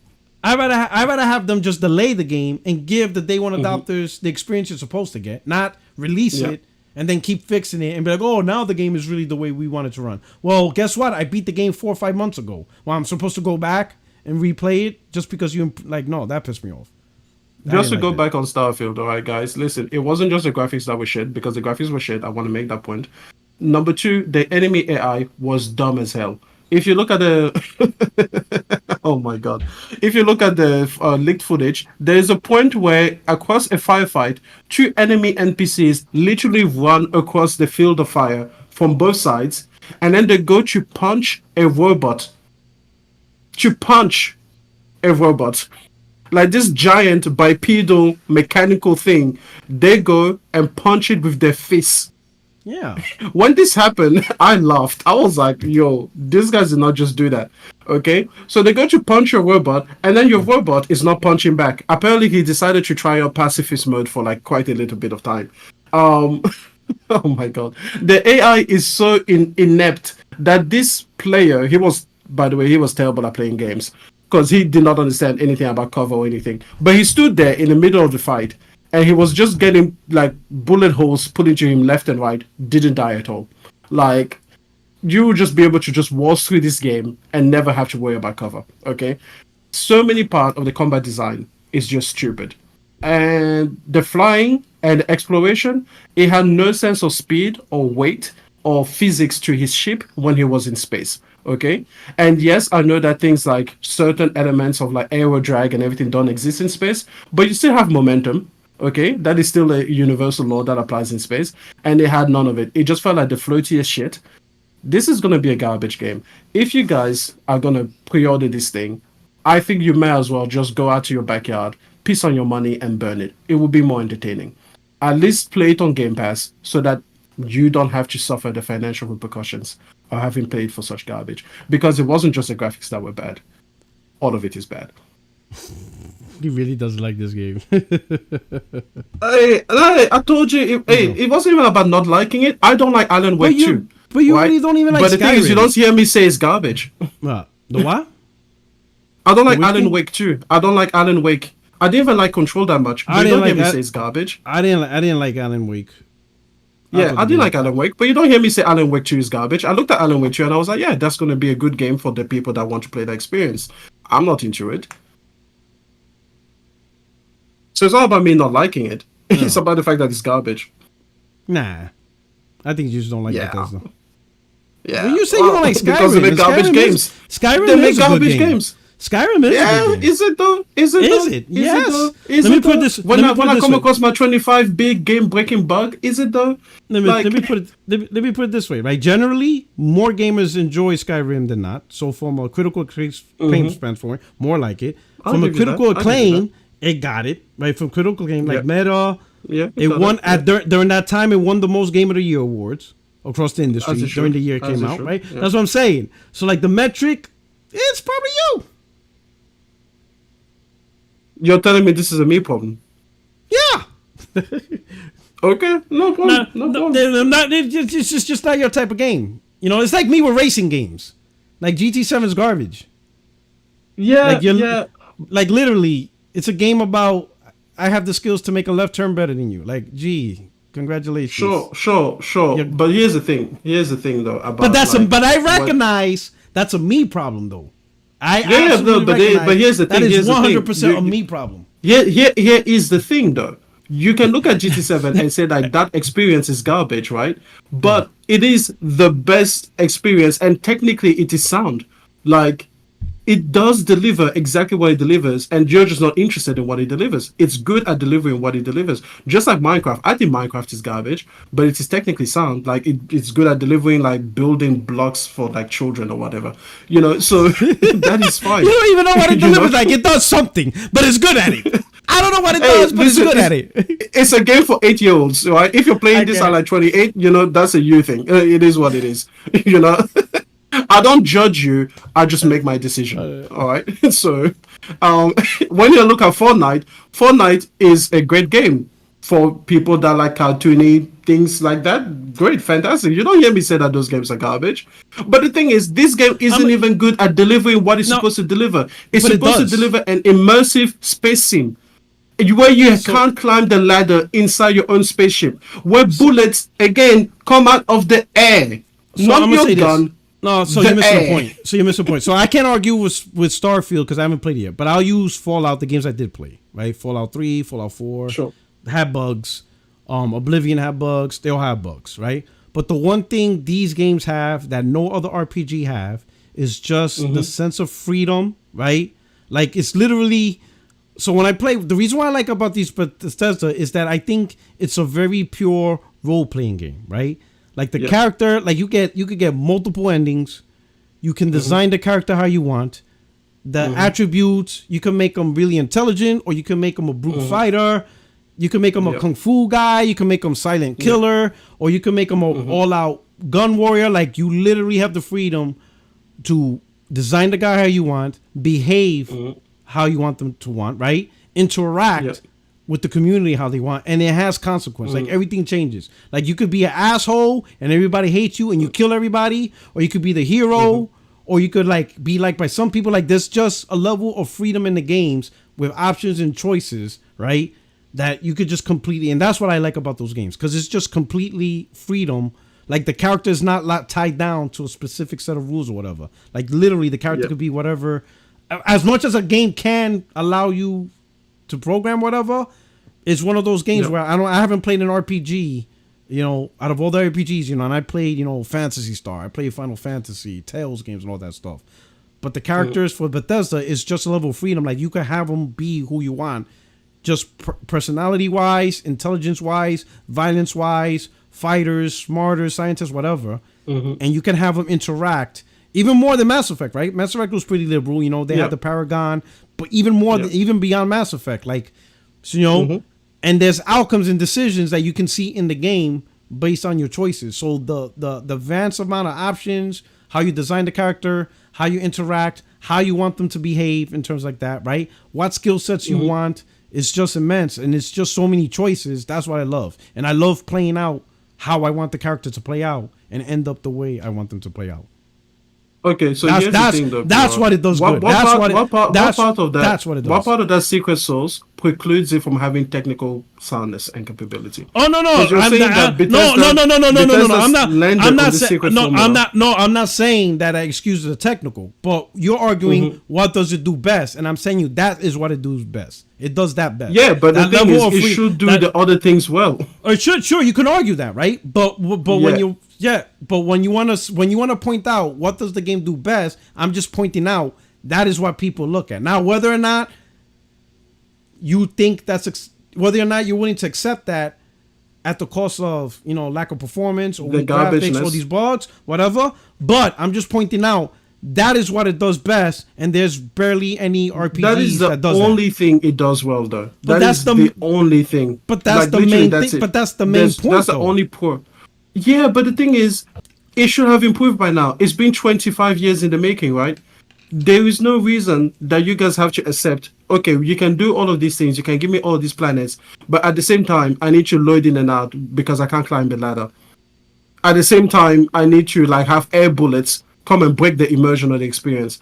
At the same time, I have enemy AI behave like the dumbest shit you've seen since the PlayStation. I don't even know what PlayStation console generation we need to be in, but probably PlayStation 3, when they were just trying to make AI sophisticated and they didn't know how to do it. It's literally Ellie running around, breaking the immersion of The Last of Us. But this time, there's no reason for it. Again, you could have had a Starfield that gives you every single thing that you said there, But then at the same time, when you open the door, it doesn't trigger a loading screen. Like, why can't we have it all? And I'm not asking for Horizon Forbidden West level graphics either, you know, because I'm playing Hogwarts Legacy. If Starfield looked like Hogwarts Legacy, imagine. Oh, Hogwarts Legacy is gorgeous. Oh, I love that game. Exactly. I do love exactly. That game. Yeah. And Horizon Forbidden West still looks a lot better than Hogwarts Legacy. Yeah. You know, so it's like I'm not asking to be like, shit, Horizon Zero Dawn looks better than Hogwarts Legacy. So what I'm saying is, guys, you could have it all. You could have that freedom coupled with good technical soundness, even if it's at 30 frames per second. So why is it that with Bethesda we just go like, oh well, they give me infinite choices? What is not accepted is either like, well, let's talk about the reality, right? So Bethesda made the game the way it is, so you have two choices. You don't buy it, right, because of the technical performance. You could say, nah, I'm not buying it because technical performance, right? Yep. So it really comes down to which you hold the priority. The game is what it is. So it's whether or not you're going to be like, you know what? I still want to play the game because of the gameplay, because of what it does best, even at the cost of... But the gameplay is part of the technical competencies it is lacking. Like, I'm not just talking about visually. Like, that's my problem. My problem isn't that it looks dog shit. My problem is that it is dog shit at being a game. No, now, run that by me again. Like what? Because it's locked at 30? No, not just because it's locked at 30, but because the AI is stupid. That's gameplay. Because my bullets come from the air. That's gameplay. Because when I go, by the way, the whole mining thing, that's not fun. Mining's never been fun. You know, that's gameplay. You told yourself that you just say that you don't want to do any base building, basically. Or if you do it, you want to do it once. But I told you if they... That's gameplay. But I'm gonna make an assumption. What I'm saying is, so if you have bugs is never gonna stop people from playing the game. Unless it's a game-breaking bug. But I'm not talking about bugs. No. That AI isn't a bug. No, I'm saying, but the bullets coming out or not coming out of bug is a bug. That's a bug. Okay, sure, fine. Okay, what I'm saying. So, but what I'm trying to do is compartmentalize your arguments. If people want to play a game, bugs is not going to stop people from playing a game on any genre. Because, you know, there's lots of games that have bugs. People completely ignored it, right? Unless it's a game-breaking bug. Like, for example, if we saw the bullets come out of a gun at that one scene, but it doesn't happen anywhere else, well, you're talking about a game you could probably play for 50, 60, 70, up to 100 hours, maybe even more. If it happened in one scene or two scenes, like for 5 seconds, that's a blip in the radar. You know, like if it happened all the time, like if the default stance was when you shoot the gun, it only comes out of the sky, then you're like, wait a minute, you know, it's a game-breaking thing. That's the thing about bugs. Like an incident of a bug, if it's only an incident in this particular area, people will forget about that because in the holistic sense of the whole game, people are not going to dwell on a bug they experienced for 5 seconds in one particular area, and now it represents the entire game. That's not really it. Now, the dead AI... Bethesda games aren't challenging, but there's a lot of games that aren't challenging that have, in my opinion, dead AI. So it depends on what you're looking for in terms of, how would you say, difficulty challenges. Bethesda games aren't very that challenging. None of them are. They never were. But there's a lot of games, in my opinion, that are not challenging at all. They're just not hard, right? You know, so that's another aspect, right? But I'm not damage controlling saying that it's disappointing. It's disappointing. No, because listen, if I'm going to listen, let me put it to you this way. If I'm going to bash Bethesda, then I'm going to thrash Forspoken and a lot of Square Enix games and say the game is garbage. But it's not. But you should. But it's not because I enjoyed Forspoken. You can't enjoy garbage. No. When I was a kid, I played with mud. It was still mud. Okay, yeah, but you played Forspoken too and you enjoyed it. Yeah. Why? Exactly. Why? But the thing is, I know which parts are bad. Okay, but why did you? And I would never accept it. But hold up. Because let me tell you why. No. Go ahead. You still played it though and enjoyed it. Yeah. Why? No. You shouldn't. No. You should. No. You shouldn't have played it. Why? That's why. No. I have my 2 reasons. But listen. But that's what you're doing to the Bethesda games. You're trying to tell the game. No. That's not the same. Let me speak. Let me speak from the heart. Okay. 2 reasons. Number 1, Forspoken had the black protagonist. I care about that shit. I bought Deathloop day 1. I haven't played that game. I tried it. I thought it was dog shit. But the reason I bought it, it has a black protagonist. But the game's garbage. I want to see more black protagonists. It's important to me. Number 2. Okay. So you killed Forspoken is a. You literally killed your argument because you're literally supporting a game Does because of Starfield have a reasons- black protagonist? Listen. You could create a black protagonist. Yes, you could literally create. But a it black doesn't have one on the protagonist cover, and does it? everything. Listen, what? It doesn't have No. one on the cover. No, but you Exactly. could create. I don't one want to and play create it. more black Listen, protagonists. I can do that in many listen. games. I Okay, want black leads. But in games. but here's the thing. You picked a metric where you don't care if the game is garbage, but because of this metric Yeah. is important to you, you will But buy I it still and tell you it's support it. garbage. You're not telling me that the game is okay, garbage. Okay, what? I admit that Deathloop is a garbage game. Okay. Yeah, that's true. You already I made have no garbage, qualms yeah. about it. Okay, I have no Okay. qualms about it. Well, no, but Yeah, you admit the it. thing is- Okay, hey. no. But here's the thing. I haven't even played Deathloop, so I'm Sure. not even calling it garbage, right? So I can't call Sure, it garbage, okay. right? But I will, right? 'cause I played it. But you played it, so Yeah. you can do that. Yeah, exactly. Okay, so that's you, right? So Yeah, to me, let's great. say like Skyrim for me is not garbage, but you're mad. That's fine. And I'm not calling it I garbage. haven't argued with you about Skyrim. Like have I? me, and it's not like I'm not damage control because to me, Red Dead Redemption 2 is garbage. And I didn't go at you for that, did I? Yes, Like I left what? you alone. I left Because you alone for those two. I think as long as I use the word garbage, you're cool with. I could call any game garbage, and you'd be like, "Well, that's it." No. Because the thing is, Starfield is garbage through and through. And then Well, you say, I let can me make the put it same this way. argument for Well, I Forspoken, got- and I'm well, like, I I'll got- be there with you. Yeah. If Yes, you want to but- argue that Forspoken is is it- garbage, I'll be but right now- there with you. You know what I'm saying? But I don't think Forspoken's garbage though. Neither do I. But the thing is, there are things that you can point out in Forspoken that are garbage. Like again, the enemy design, but I could garbage. tell you- The I could world, tell you- garbage. I could tell you off the bat, it's garbage that the fact that the game's locked at 30. I could tell you that because I have not seen any reason that the game should be locked at 30 FPS. I don't see it. I don't so the see performance it. is garbage. Okay, We agree. Yeah, sure. And again, my question to you was, how much of a game can be garbage before you understand that the totality of it is garbage? For how me, much of it? No. So the one thing that will make a game absolutely garbage in my eyes is gameplay. Gameplay. And the Everything gameplay else is garbage. Everything. Well, I haven't played the gameplay. The only way you could tell gameplay is All right, garbage is fair if you enough, actually fair play enough. it.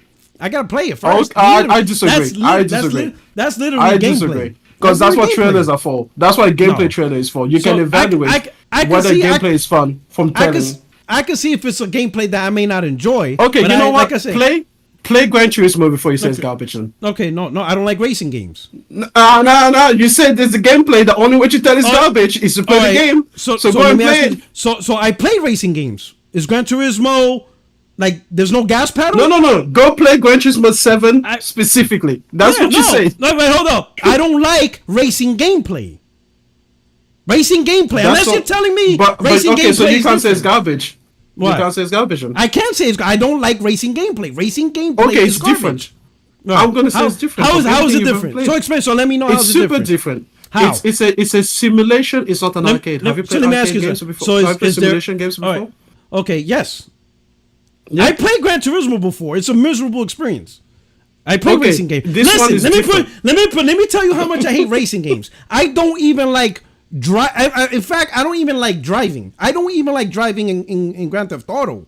Like You to don't like me, driving in real life? I don't like I actually don't like driving in a video game just to go from point A to point B is wasteless gameplay. It is just a time sink. Like, why am I doing this? Just give me fast Oh, you want to travel. just teleport? I just, Oh, you yes. would just teleport everywhere. I just Oh, don't. that's interesting. Yes, I would like. So you would like a I- GTA where you can just pick a point on the map and just be like fast Yes, travel. I there love and it. then in That's 1 that second. exactly. And that's what I do. Okay, hey, When I get that. when I get that. Like once I I pick get that. like the one of the biggest pet peeves I have in a game that's like a big open world map. I try to find every fast travel point. That's another reason why I hate Red Dead Redemption 2. There's only like 5 fast travel points in that big ass map. Everything else, Yep. you have to ride the horse, and it was miserable. Like, oh my god, this is such a miserable experience, right? But like Assassin's Creed, I love Assassin's Creed because it's a big map, but they have so many fast travel points that once I lock it, I barely ever run. Maybe 100 meters. Yep. I hate Yep. traveling. I hate it's boring. It's boring gameplay because you don't do like traveling from point A to point B. Oh my god, it's such a wasteless mechanic. It pads gameplay. Traveling is not good gameplay. It's not. It's Anyways, boring. Gran Turismo 7 is different Okay. because they have a cafe in it. You should play it before you say it's What's garbage. I don't even know what that is. What's a cafe? They have a literal cafe in it, What is it? like where you get coffee. Oh, you out your goddamn mind. It changes I'm not, everything. I'm not playing a coffee. It changes simulator. everything. I make my own. changes everything. Does it have Spanish coffee? All right. Probably. They give you different menus. No, I need to see Bustelo. They give you different menus from all over the world. Show me a picture. Show me a picture that says No. You can't evaluate it from a trailer or a picture. No, I need to know. I think you have to play. No, you have to play. That's what you said to me. You have to play. No, listen. Microsoft convinced suckers to buy Xbox Series S. You will not sucker me to buy Gran Turismo 7. That's what you said. That's what you said. You said the only way to tell if it's garbage gameplay, you have to play it. So you have to play Gran Turismo 7 now. No, I do not. It's a racing game. The genre is garbage. It has a cafe. It has a cafe. No other racing game, I bet you, no other racing game you ever played before had a cafe in it. So what does the cafe does? It doesn't matter what it does. Go find out. It does. You tell me. It's gameplay. It gives you menu. It is gameplay. They give you menus in there. There's even NPCs. They speak to you. You can even make choices. There you go. It's a whole. You'll love it. You'll see. You'll love it. But hey, we're gonna see, man. Right now, I'm okay with what I seen for Starfield. The only thing. As the game I can't gets wait for deeper, you to come back and just be like, yeah, it's garbage. No, I can't wait for you to come back and be like, yo, it will only be garbage based on. I ain't gonna say only because who knows what other bullshit happened. But the main thing again, what I'm concerned about is if they change the actual basic function of what I expect into a ship, space building adventure, so that we could capitalize on money transactions. And get everybody to be like, like Minecraft 2.0. Like, I don't want that. I don't like Minecraft. I'm not saying it's a bad game. I just don't want to build shit. That's not what I want to do. I just want a storyline, live out the adventures of my character, kill some shit, affect some shit, and then finish the game. I don't want the game to be. I don't want the game to be about your mission is just to go on every planet possible and just build shit. Yo, the second reason that I forgive Forspoken is because it was again a pretty much nascent studio. Yes, I know that they worked partly on Final Fantasy 15, but this was the first IP, okay, and this was the first project internally. And yes, again, I see Forspoken the way I saw Assassin's Creed 1. Assassin's Creed 1 was not a great game. It had a great story. And it had a great concept, and it had that secret sauce of being an assassin in a historic setting. But then look at the upgrade and the glow up they gave to Assassin's Creed 2. So when I look at direct sequels that come from that place, that'd be like, okay, you were not a great package overall. You had that secret sauce, that little bit of intrigue, but then everything else you kind of fell flat on. That's why I see Forspoken. So Forspoken 2, if they did it, I would want them to be like, yep, this is it now. You have everything that you would have wanted in the first game. You have great world. You have actually designed map, like an actual distinct place that I remember. I remember no place in Forspoken but the overworld. Like all of it looks the same, and then they put different filters on the rocks. That's literally it. I found hey, somebody in the chat reminded me why I think Starfield is going to be a great game. Yeah, it has no vehicles, so no driving bullshit. Win. And with that, ladies and gentlemen, my friends, my family, my fellow gamers, that's it. What? And you like Death Stranding? No, walking simulator. Yeah, I loved it. Package delivery. You know what I liked about Death Stranding is the Chiral network. I absolutely loved. Me too. You know what's funny? I will say I am a hypocrite because I did like the world building in that game only because of the Chiral network. I found it amazing that other players helped you build shit. Yep.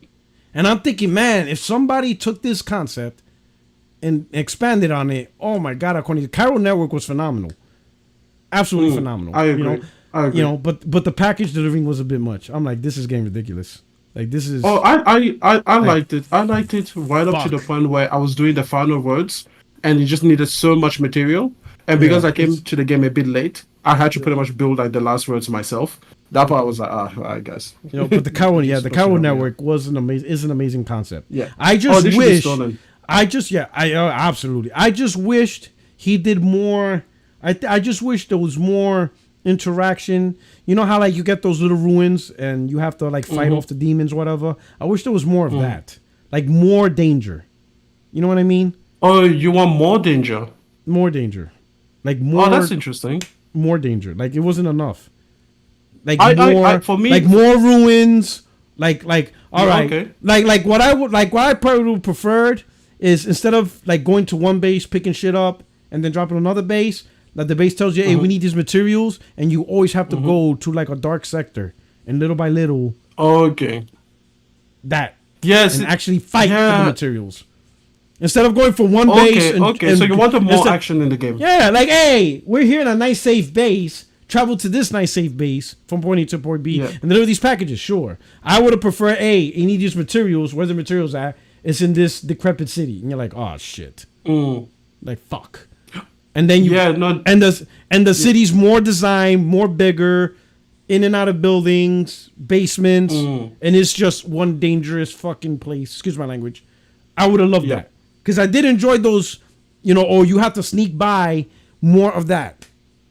I would enjoy that more.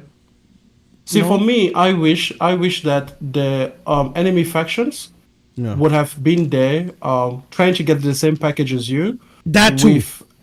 As well as the what do they call the beach things, as well as the BTs in the same area. Yeah, the BTs. I think that would have been tense if you could have effed them over. If you could have been like, oh, I'm going to throw this like sound grenade so that you create sound next to you. And then they have to run away from the BTs and kind of like play that dynamic gameplay. A bit like The Last of Us. Like, you know how sometimes you are one against many and The Last of Us Part 2. You can actually use the clickers to your advantage if you time it right, if you time it correctly. I thought that would have been cool. Yes. So like those factions, like more porter on porter violence. Like those factions are also porters, but also mixed with the BTs BTs. in the same but area. And nobody's safe. Like the BTs will attack them. Exactly. They'll attack you, and they're also going after the same shit you're going after. Yes, I hope Just like that would have created a whole different design. But that would have been maybe part 2 he does implements more of that, because remember the first one, that was a concept in his head in 2016, and the game released in 2019. So that's pretty impressive. Yeah. That he was that fast. And then another thing would have been that you couldn't let the BTs actually capture them alive, because remember when they actually capture a person alive, it would create. They would like blow. So you would have screwed them over, but then you would have had to either kill them before the BTs do, or you would have had to kill the BT yourself before they get to them. So it's like you use them to screw it over, but at the same time you don't want to overdo it because you don't want them to actually die. And I think that tension between there's 5 of them. Because if they die, you have to cremate them. Yeah. Exactly. No. If they die from the BTs, immediately they will create a void out, because that's how the beginning of the game starts. Okay, yeah. It's you cremate them if you kill them. And then if you did kill them, you will have to come back then and then cremate them at some point. And go through the danger. Yeah, there's a lot. Yeah, exactly. Again, and carry it. Yeah, it would have been, for me, it would have been like, okay, what are going to be my trade-offs here? What am I going to do? Right. And I think there should have been also a way to clear the BTs from an area. To basically be like, I'm going to go in, I'm going to fight a big bad boss, and I'm going to get into a big, intense boss battle so that I don't have to like do this every single time. So you can show progress. Yeah, that's a good one. Exactly. So it would have been nice to be able to take it away. I am looking forward to see what he does. I love Kojima, man. Kojima's games, I love his game, but mostly Metal Gear.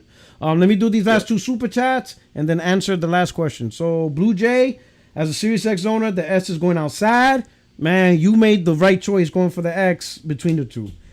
This guy calls something garbage without playing. Oh shit, they're calling you out. Of course I should. Of course.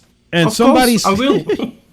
And somebody said I should call. Ryan Landis says you better call your ship the Pegasus 1. No, I already got the name. The name of my ship will be called Creative Decision 1. There'll be more creative decisions. That's the name of the ship. You should name them. It's called Creative Decision. Anyway, guys, hey, let's do the outro extreme. Let them know. Hey, is there any future plans on your channel? Are you gonna keep it going? Contents? What's the plan? Guys, first video went out there. I'm only gonna create videos when I feel like I have something to say that cannot be said on the podcast, because I can't just drag down the podcast with a 20-minute dissertation. Okay, so it's going to be long form videos, probably not going to be those short 5-minute things, because if it's just 5 minutes, I can just say it on Twitter, or I can say it over here. So if you're happy to just hear me talk for half an hour to myself, that's the kind of fun of excitement that I can provide for you at some point in the future when these things come up. So check out the video. Link is in the chat. I'll put the link in the comment after the video. You'll find it. You'll find it. You'll watch it. You'll disagree with it. Hey, appreciate it. Hey. All right, hey, my friends, my family, my fellow gamers, is your only friend, these YouTube streets, PorterRock77. You know, sorry for the inconvenience of not having the podcast on Tuesday, but, you know, I kept my, you know, I will try to always try to reschedule and try not to outright cancel for the week. If I are out cancel for the week, it's most likely because I am not home and I'm out, you know, out of the area, you know. But anyway, I hope you enjoyed the video I released on Tuesday. I'll try to release another video this weekend. But with that, I will see you guys next Tuesday, hopefully with the crew, full crew in hand. But anyway, thank you so much for rocking out. This is your only friend, YouTube Streets, PorterRock77. And I am out of here. You guys take care. Peace.